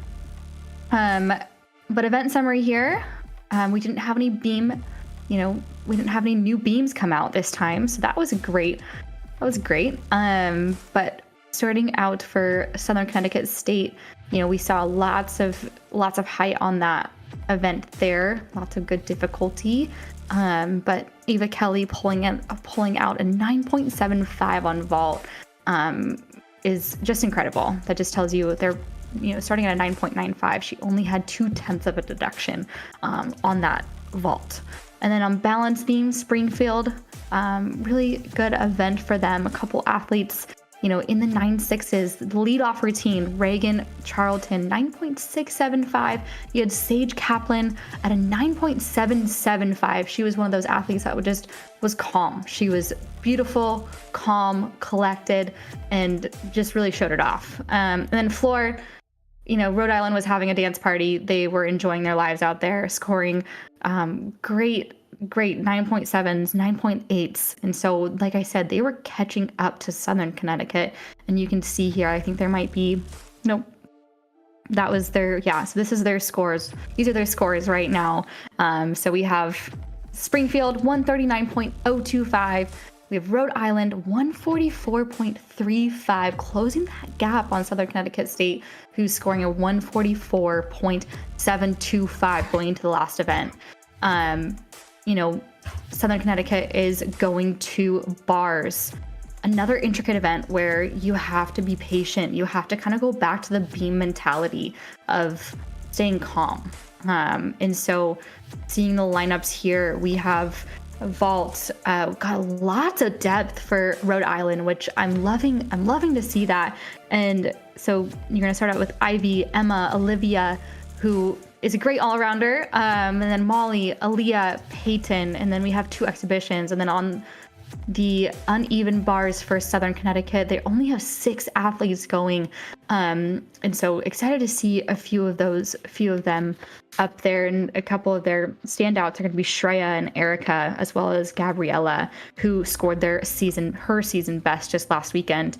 And then on floor exercise for Springfield, one of their best events for them is, we're going to look out for some standouts. Stacy Taylor, who has been incredible this not evening, but day today. And then Delaney, as well as Sage Kaplan.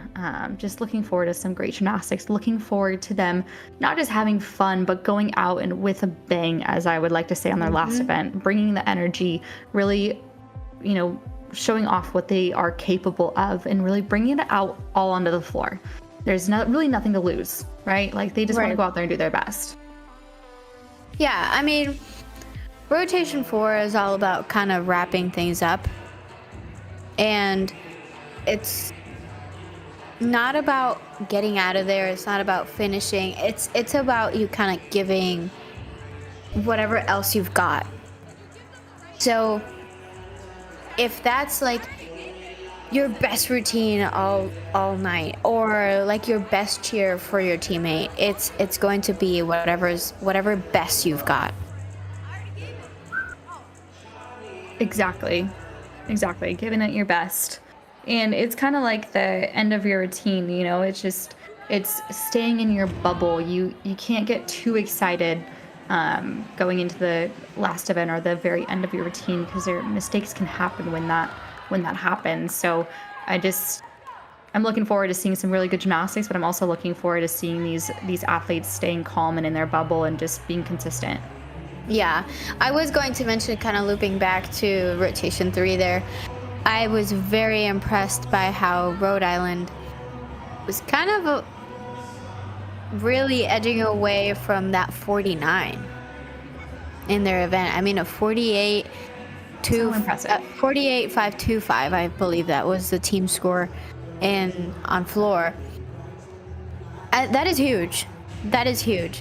Not only for this team, but for this entire competition, because it means, they're bringing out the claws and they're bringing out really good gymnastics, most of it. So that was really exciting to see. It was cool, because I was like, I want to see a 49 so bad. And you can tell they're working towards it. Yeah, we're rooting for them.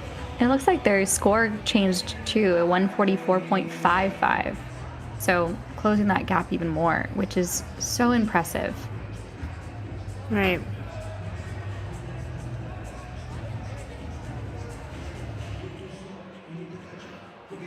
All right, what has been the part of this meet you've enjoyed the most? All of it, obviously. Yeah. No, I mean, I feel like every single event, I'm just so impressed by, not only their gymnastics, but their composure and, really everything. I think we've talked so highly of Southern Connecticut with their, powerful gymnastics as well as their poised gymnastics going all the way to the end. And then obviously we have Springfield, who, is showcasing such great gymnastics. They just, I would love for them to work on a little bit more of the consistency, but we're seeing a lot of highlights in a lot of their rotations. And then Rhode Island pushing Southern Connecticut State, and that's almost receiving a 49 on the balance beam is just so impressive. And I just think every single event that we're seeing is just, there's always a wow factor to it, and I'm just impressed. Long-winded answer, but there it was. That's yeah. I'm just really happy with this meet. I feel like week 7, this is a tendency for teams to kind of show that they're tired. Across the NCAA, the middle of the season, that's usually when teams you see kind of a little bit of a dip. So everybody's pooped, everybody's bodies is just like, I'm exhausted and I just would like a break. And usually the thick of it is when you see lower scores. That's when you start kind of gambling your way through the averages and which score do you want to drop, road to nationals and whatnot. So I guess what's impressed me the most is that they don't look very tired. They don't look like their bodies is just like, okay, I've had a season already, kind of. You can see how they're like, not slowly but surely, but like, it's like a progressive overload, kind of. Yeah. Stat, I would say. And so they look really good. They do look really good. Yeah, I agree. And like I talked a little bit about stamina on floor too. Like you're seeing such incredible stamina from them with those 3-pass routines and hard last passes, seeing double backs at the end. And so being able to maintain that, high level gymnastics is so impressive. And that just like goes props back to the coaches being able to maintain the athletes and being able to take them, step by step through practice this far out. And so the timeline of that and being able to prepare them for peaking at the right moment is such a crucial thing for coaches. And so I think they're doing a great job. But, my question to you, okay, talking about this, and some of these teams, I love that they have so much depth, because as an athlete, I was an all-around gymnast, and there were some times where I just needed, like you said, a rest or a break.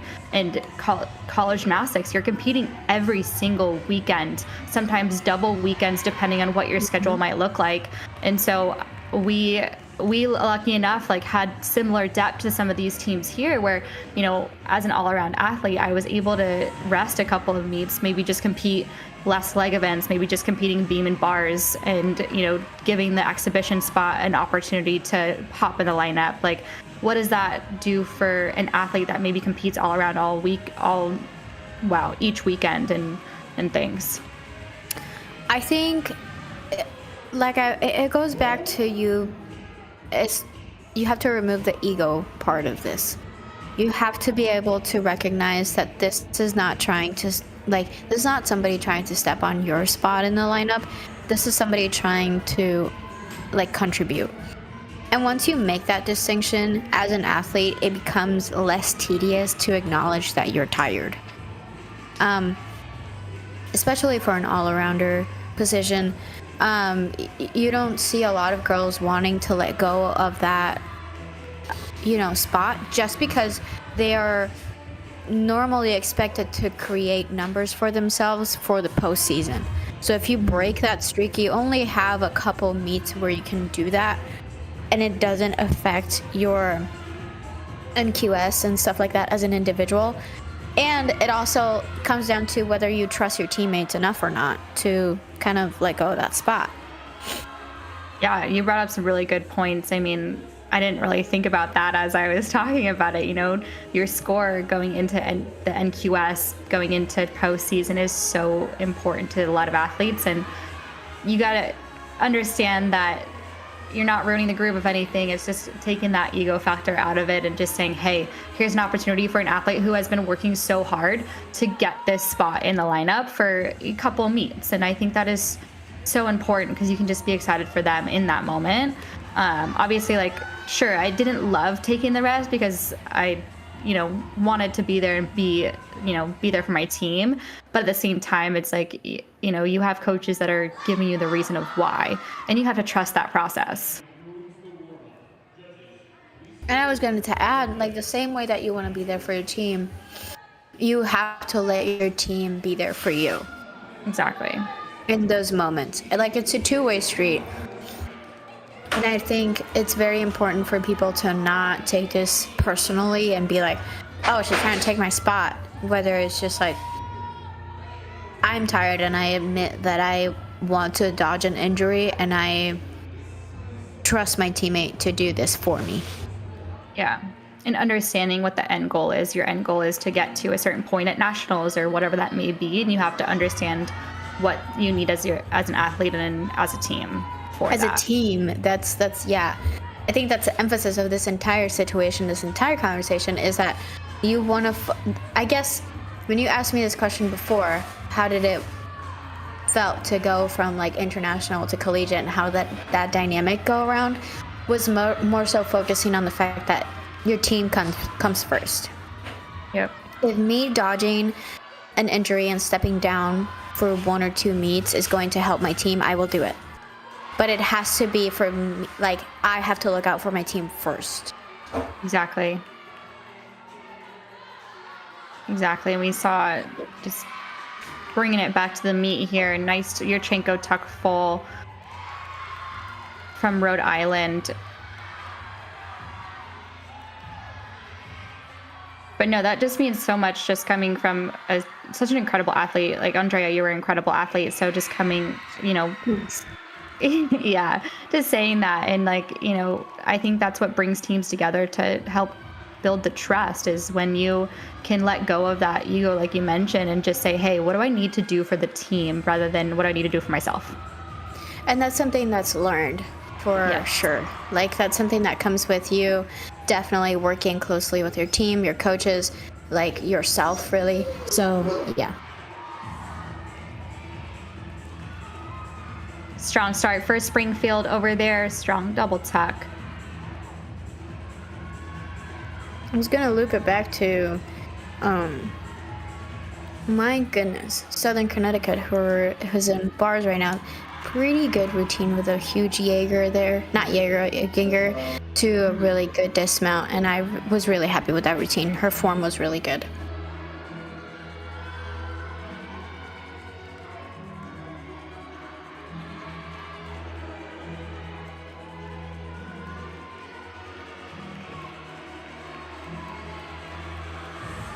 And a strong, I think it's 965 maybe for that first vault. Not too bad. Yeah. And a good finish there. I think she stayed in the lines. I think that gymnast is capable of a layout full. Wow, that was incredible. We just saw on vault, we saw Yurchenko tucked full, but kind of like what I was mentioning earlier, I was that gymnast that had a laid out upper body and a little bit tucked on the lower. So yes, she did a great job of keeping her legs together in good form, but she had a lot of power. She had a lot of height too. I think that's the takeoff part. That's what's gonna prompt you to one day probably do extended or even a tucked 1.5. Yeah. So tell me, Andrea, what are some of the techniques that you want to see coming, the entry of a Yurchenko and then the block off the table? What are some things that you like to see? Oh man, probably the entry, the most important part is your hurdle. Your hurdle needs to be far. Like, you need to have enough space between the hand mat and your hurdle line to be able to have a powerful round off. Because if you have a round off, that's like when you hurdle into your round off, your entryway is way too crouched in between your first leg and your hands going into the hand mat. You're not going to have enough momentum to bring your legs over to the board. So It starts literally from your run. Okay, run however you like, but make sure that your hurdle has enough space for your round off to have enough extension for your back handspring onto the block. Then your block, it gets a little bit more complicated than that, but you're kind of looking for extended shoulders onto the table so you can create kind of a whip motion when your legs come over the vault into your skill. Yes, exactly. That was a great explanation of what you want to see on vault. And we saw another Souk vault over there. I think we've seen a Souk vault from every single team, which is so cool. That's what I was telling you earlier. Yeah, go ahead. They're like all over the place now. I really like it because I remember when I used to do them, I was probably the only one. And, I feel like it's not as aesthetically pleasing, you could say, from a Jurchenko, because at Jurchenko you have more like of an extended figure, and your Souk is just short and quick and kind of more dynamic. So maybe that's because why people don't do it, other than the fact that it's really hard. But yeah, really happy to see that. Yeah, I am too. And I was just going to say, Southern Connecticut is doing really nice bar work. The last girl who went on bars, I think might have touched her feet on the floor. But it's going to be a bit of a deduction. So hoping to see these next few athletes just go up there and do their job, do what they do every day in practice. And a unique tumbling pass. Not sure if she went out of bounds. Can't see the lines very clearly. I think she just had a big step. Big step. But I could also be wrong. Yurchenko full, laid out. Really pretty. You can see she stuck to the ground there, and her coach is just like yelling at her from the side, like, yes, let's go. It's amazing. That's amazing. They're doing such a great job, and I think, ending on vault, you're the first team to end, so you're just waiting at the end for the scores, but I think they're doing an incredible job just staying in their bubble and, staying in that Rhode Island bubble, dancing around everywhere. They've literally been in they've had their own little competition this entire time. I feel like they haven't looped around the arena at all or kind of stepped away from their own little energy.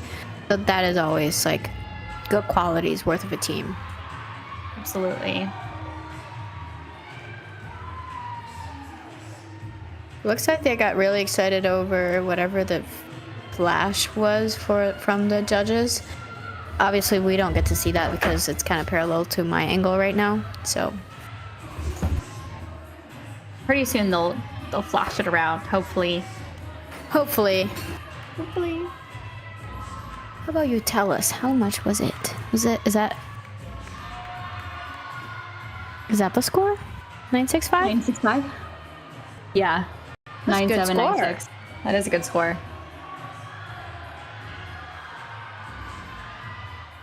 In the front, wow, lots of power.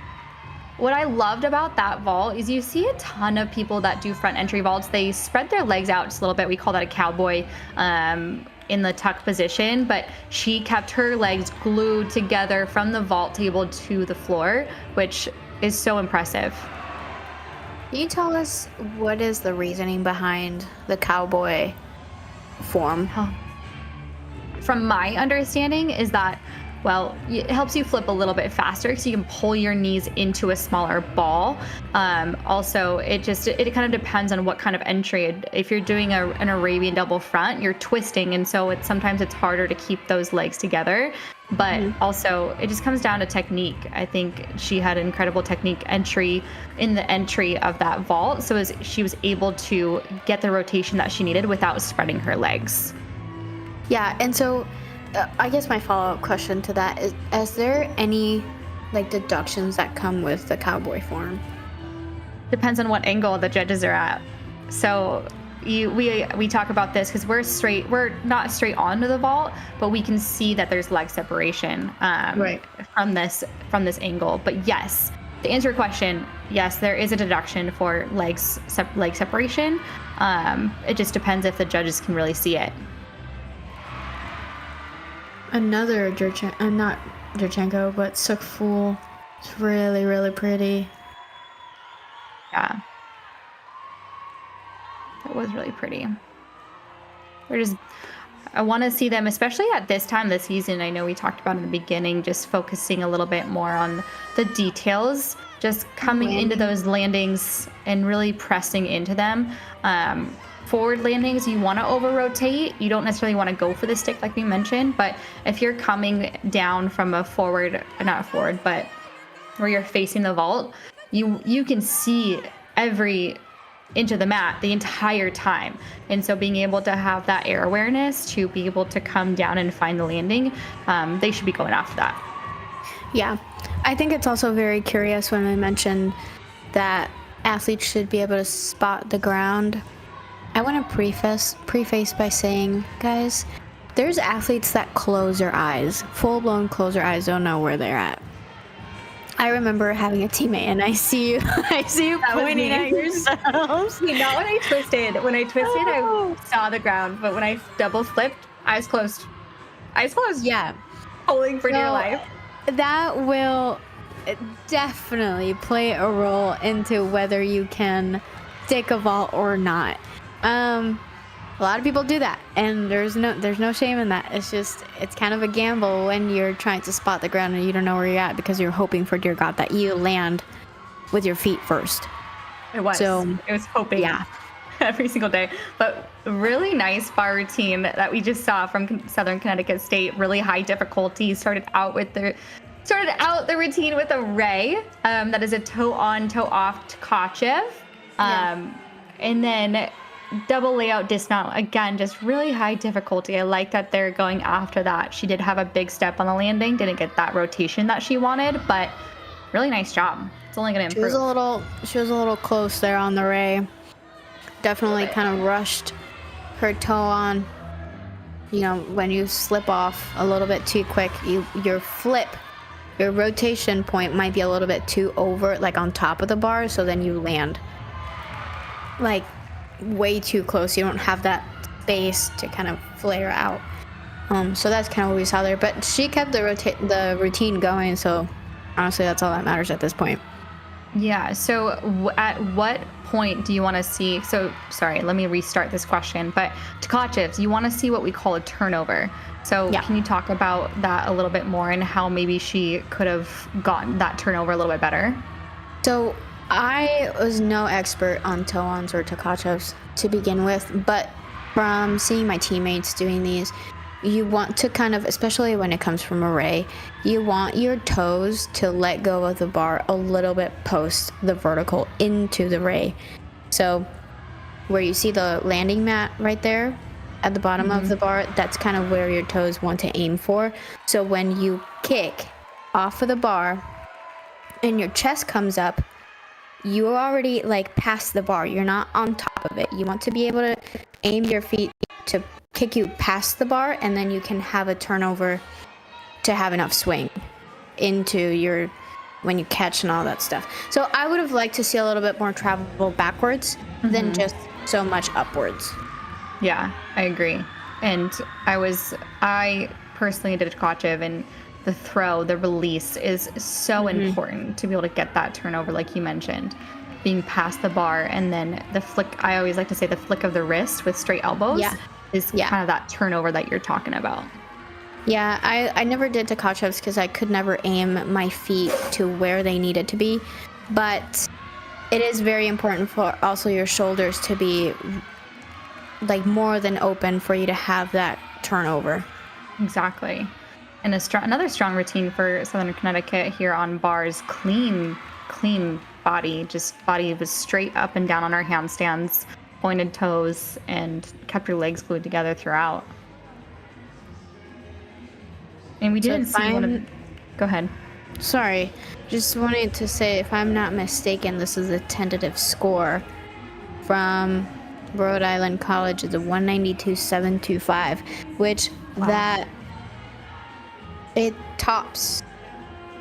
surpasses their current high score as a team in the road to nationals. That is awesome. And, to be able to do that here tonight, and I think it started from beam. Really, I know that was their third event, but I think that momentum really brought them to vault to be able to get them that score today. Definitely. And we just saw 9675 on floor for Springfield. So great job to them. Really pretty double 2.5 there. And you see that the coach was standing at the end of that corner. So we talk about these blind landings when it comes to forward flipping, but when it comes to twisting, you can actually spot the floor at the double twist, and then you see the coach at the end of the corner, and that's that last half twist where you're spotting the coach. And so you can, yes, it is technically you don't really see the floor at the half, but you can really start to do the technique where you spot the floor at the full or the double or the whatever twist that you're doing to be able to get that position just right on the landing. Just to add that to that, I want to add to that once I say this. She did a double tuck in the middle of the floor. That means she had 2 steps. Literally 2 steps going into this pass.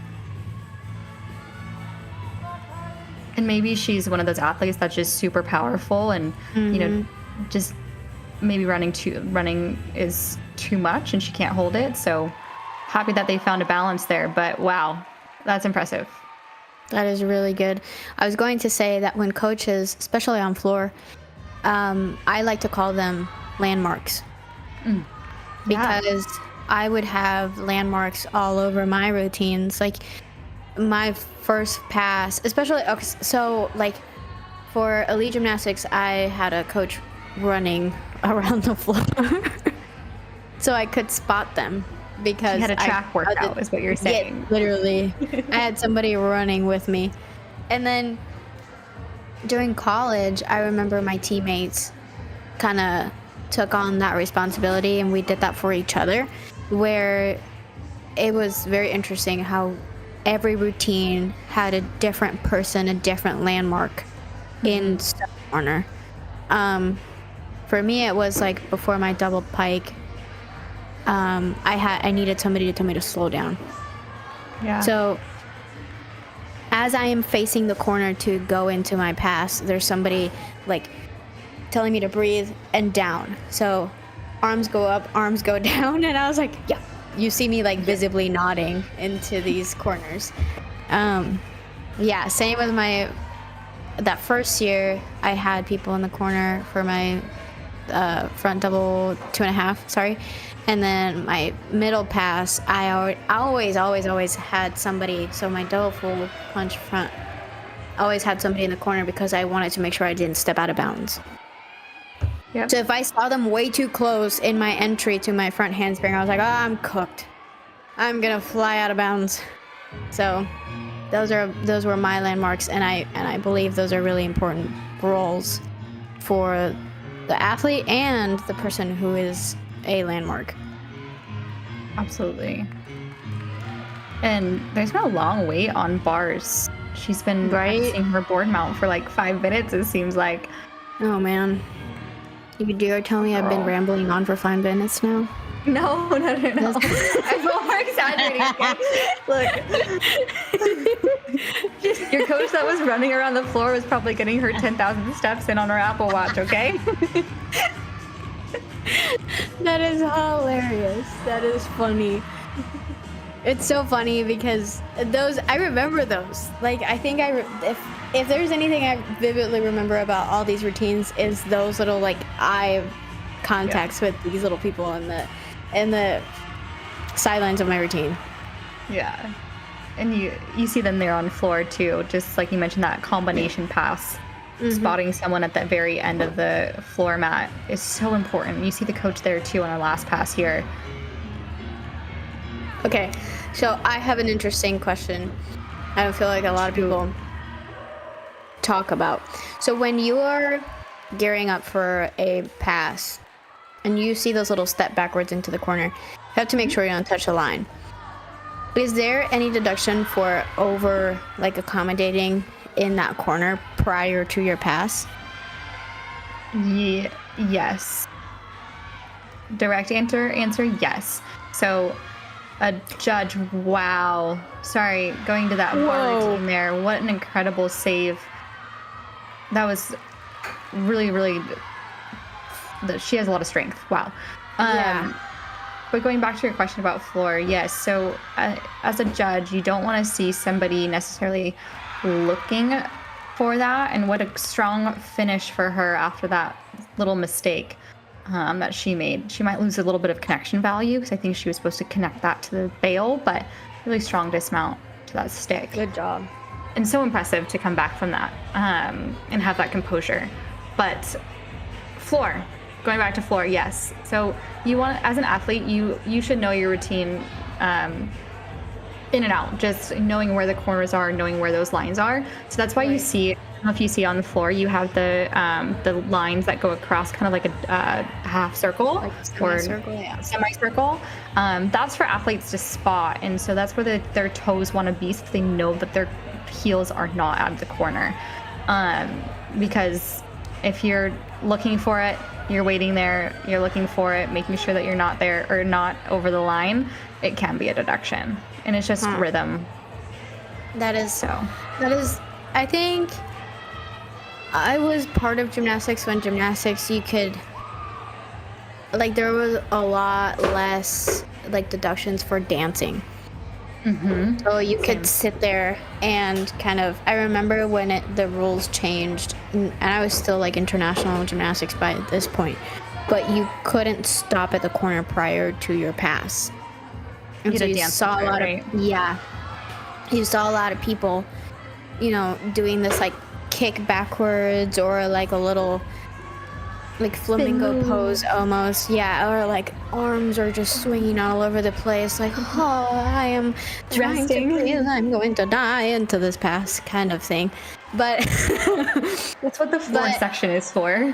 Yeah. And so I didn't know if that also affected NCAA, because I do see a lot of people kind of pause before their pass, but I don't see them kind of really do take their sweet time. Yeah.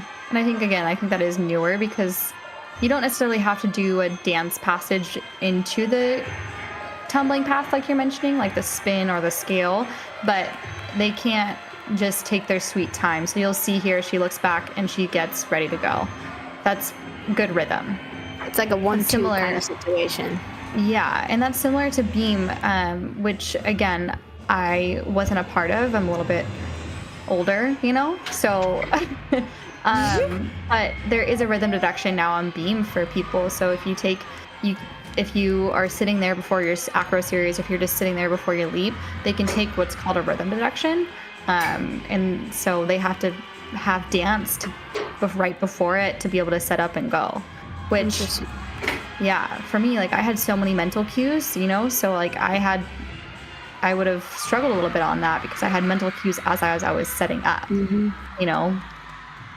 I'm going to take a little bit of a pivot here. So many gingers. So many gingers. That's my only statement. So many gingers. And that is so cool, because I feel like people are just very emphasizing the Jaegers or the Rays or Takachevs, but not a lot of gingers. And I feel like the more I commentate for these meets, the more gingers I see, and that is really cool. And it's a hard skill to learn. It really is. I did them. I did Jaegers, I did Takachevs, gingers, almost all of it. Like you said before, like, you tried everything, but it's impressive. Those are so hard to get the height that you need, especially to connect that down to a bail, is so difficult. Right. I did my ginger and just did a kip cast handstand right after it, because I don't know that first of all, my bail was never that consistent, so I needed to kill it from my handstand. It always made me super nervous, because I was like, I have way too much swing to go into this. Yeah.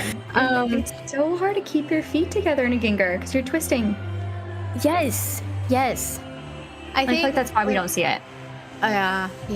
And because, I don't know, people are just, it's just less predictable worth of a skill than it is a Ray or a Jaeger. Jaeger is kind of like, as soon as you tap, you know whether you're gonna catch it or not.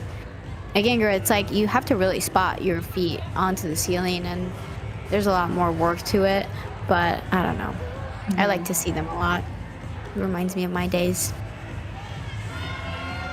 A nice score for that last routine on floor, 9.625.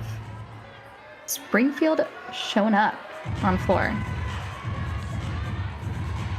Showing up and showing out. So why do you think floor is that event where 90% of college gymnastics that's their strong suit? It's a great question.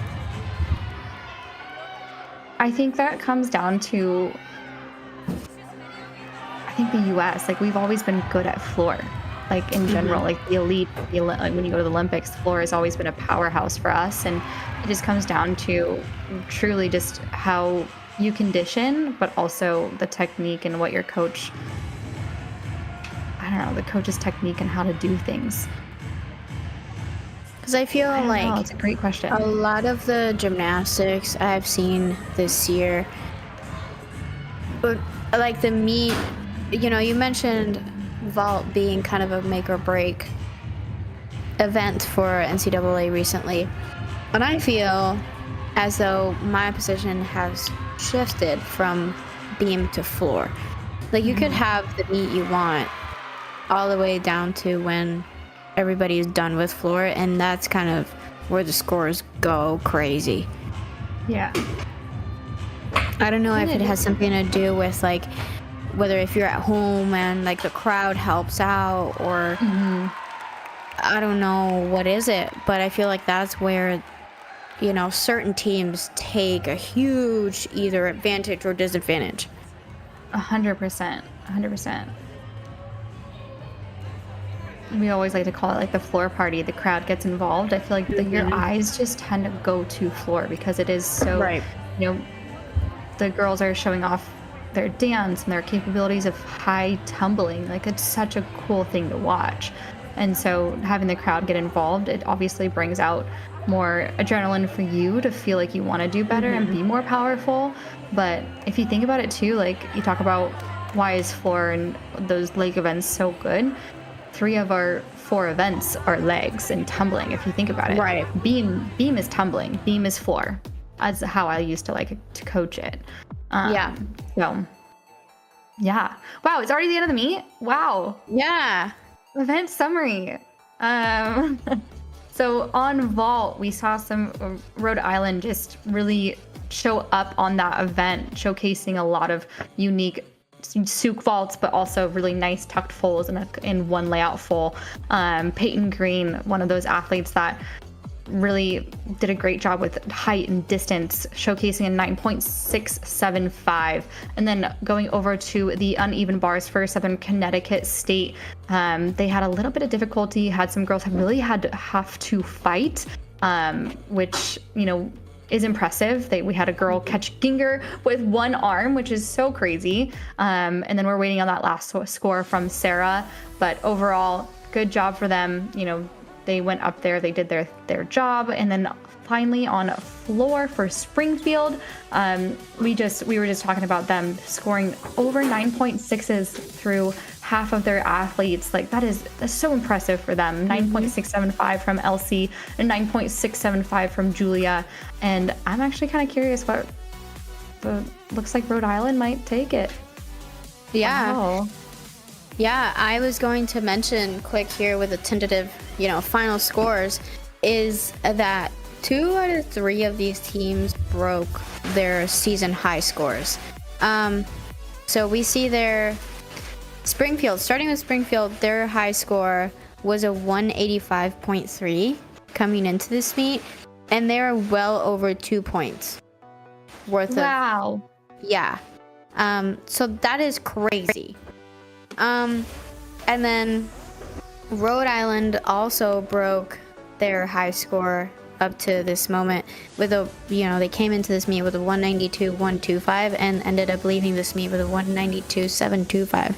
That is what, 6 tenths higher. 5 or 6 tenths worth of like improvement. And Southern Connecticut, while falling behind maybe if a point from their high score, consistent all through and through, because their average is a 190.656.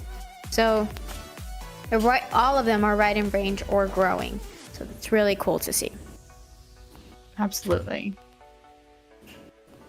And we'll take a look at our individual event winners for today's meet.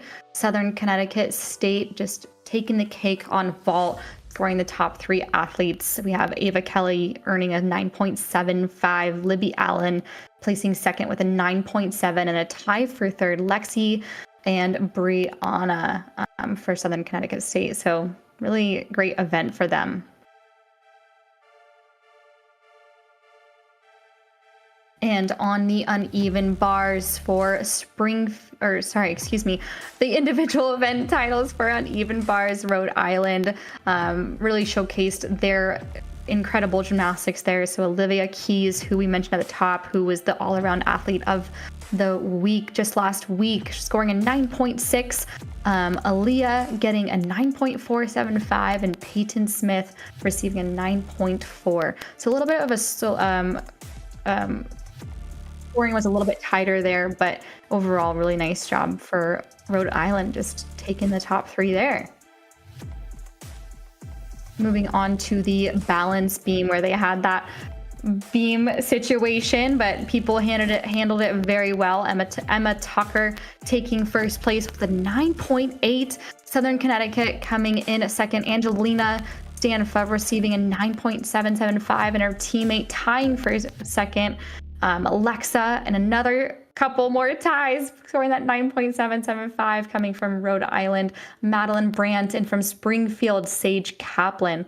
Wow, really an incredible event was beam. I think that was one of our highlights. We talked so highly of that event and just how composed each athlete was. So impressive scores and just impressive gymnastics all around from each of the teams.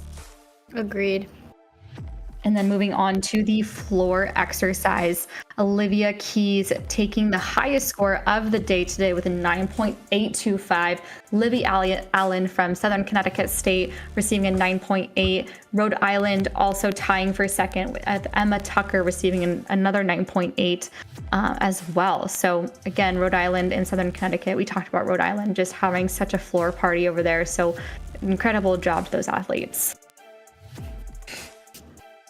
And then taking the all-around titles today, Rhode Island's Aaliyah Krause receiving a 38.575, and Olivia Keys, also from Rhode Island, receiving a 38.525, and an athlete from Springfield, Sage Kaplan, getting them the third place finish at 36.3. And Sage, I don't know if you know this, is just a freshman. So, I did not know that. So impressive. She's only going to grow and just become an incredible athlete for that team. That's awesome.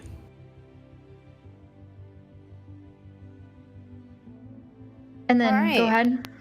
Yeah, so, taking the first place, we have Rhode Island with a 192.725. Second place is going to be Southern Connecticut with a 190.6. And then third, Springfield goes for a 187.1, I think. Like I mentioned before, this is a win for all three teams, because, regardless of where they sit in this podium, all of them had great growth in their own personal team and in their own personal scores, road to nationals kind of scores. And so we should be seeing a lot more, great gymnastics from all of them. Absolutely. So I think that's all I've got. Do you have anything else, Baely? I don't think so. It was just an incredible meet to watch, and I just loved how we were wowed in every single event that we saw from each of the teams. Me too. I think this was a great one. This is all we've got for today. Thank you, Virtius, for being our platform to stream some more gymnastics. And from my behalf and Baely Rowe, we say goodbye today. We hope you tune in for the next one. Thank you so much. Thank you. Bye.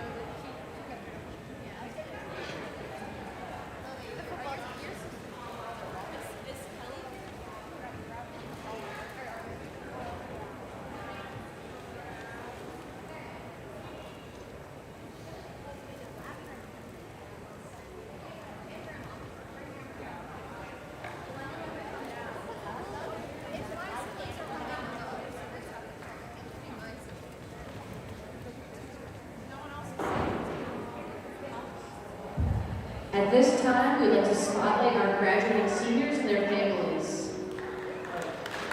Our first senior is Ayako Maeda.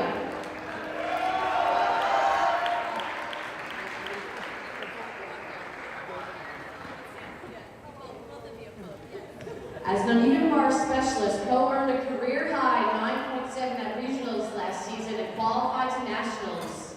She's a WCGA Scholastic All-American with a major in athletic training and a minor in nutrition. After graduation, she looks forward to working as an athletic trainer in a collegiate setting. Congratulations, Coach.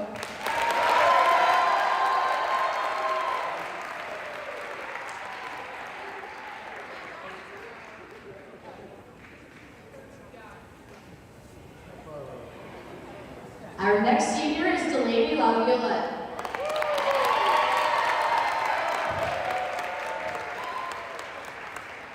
Delaney's career highs include a 9.55 on vault and a 9.7 on floor exercise. She's a psychology major with an education minor, a WCGA Scholastic All-American, and a former SALT rep. Delaney looks forward to a career as a certified child life specialist who helps children and families' emotional needs during hospital stays. Congratulations, Del.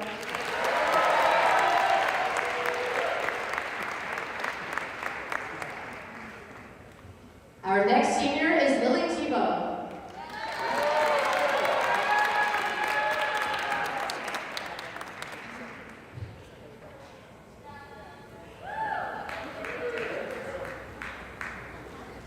Lily is a physical therapy major with a psychology minor. She has been on the Dean's List all 4 years and has also earned WCGA Scholastic All-American honors. She will continue graduate studies here at Springfield to earn her doctorate in physical therapy, eventually working as a pediatric physical therapist. Congratulations, Lily.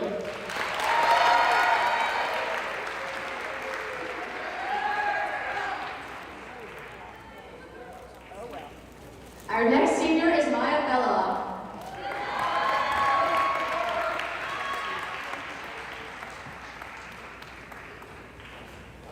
Maya's career highs include a 9.55 on vault, a 9.825 on beam, and a 9.75 on floor. Her other gymnastics highlights include All-American honors on beam, Maroon Club honors, and NCAA East Gymnast of the Week. She is also a WCGA Scholastic All-American and Vice President of the Asian Culture Club. She is also the recipient of a grant to teach reading to kindergartners. After graduation, she plans to become a special education preschool teacher. Congratulations, Maya.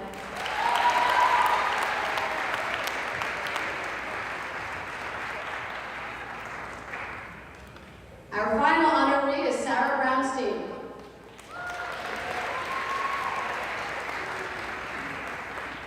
Sarah is a graduate student from William & Mary and enrolled in the Exercise Physiology Master's Program, where she is doing research in our Human Performance Lab. Her career highs include a 9.85 on floor and being one of the only collegiate gymnasts to compete at Cohen's release on bars. A multi-time Dean's List member and WCGA Scholastic All-American, Sarah looks forward to earning a master's in math and a PhD in biomechanics. She plans to do research on sports injuries and prevention through mathematical modeling, biomechanics, and physiology. Congratulations, Sarah.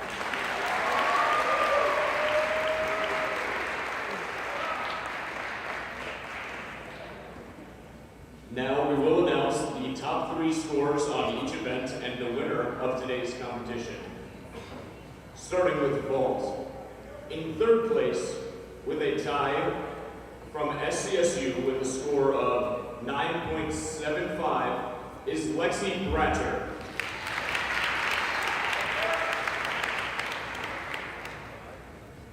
In 2nd place from SCSU with a score of 9.70 is Libby Allen. And today's winner from SCSU with a score of 9.75 is Ava Kelly.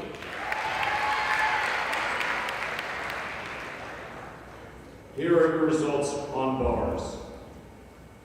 In 3rd place from RIC with a score of 9.4 is Peyton Smith.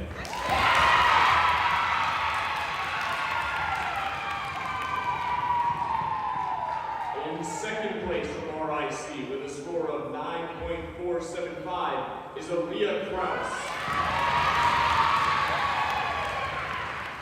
And today's winner on bars from RIC with a score of 9.6 is Olivia Keys.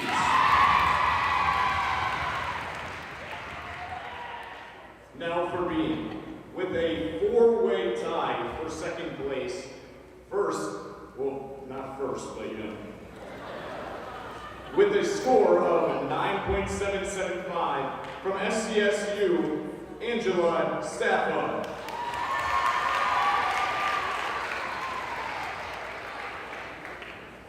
From SCSU, Alexa Mellison. From RIC, Madeline Grant. And from Springfield College, Sage Kaplan. And today's winner on beam from RIC with a score of 9.8 is Emma Tucker.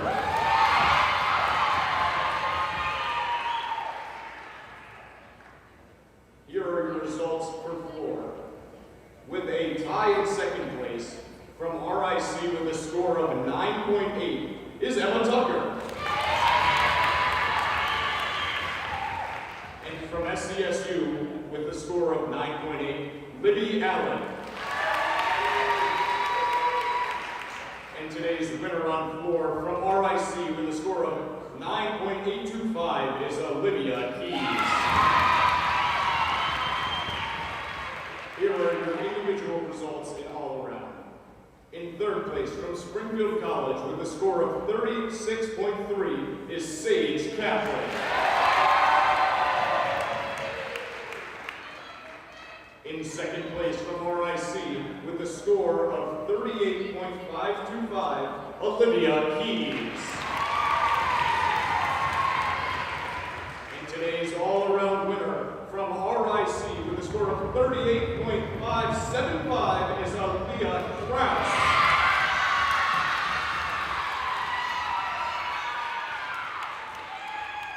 And now for the team totals.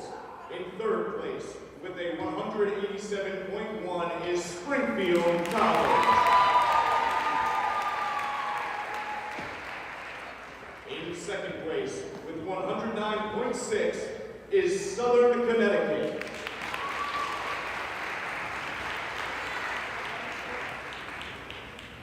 And today's winner with a 192.725 is RIC.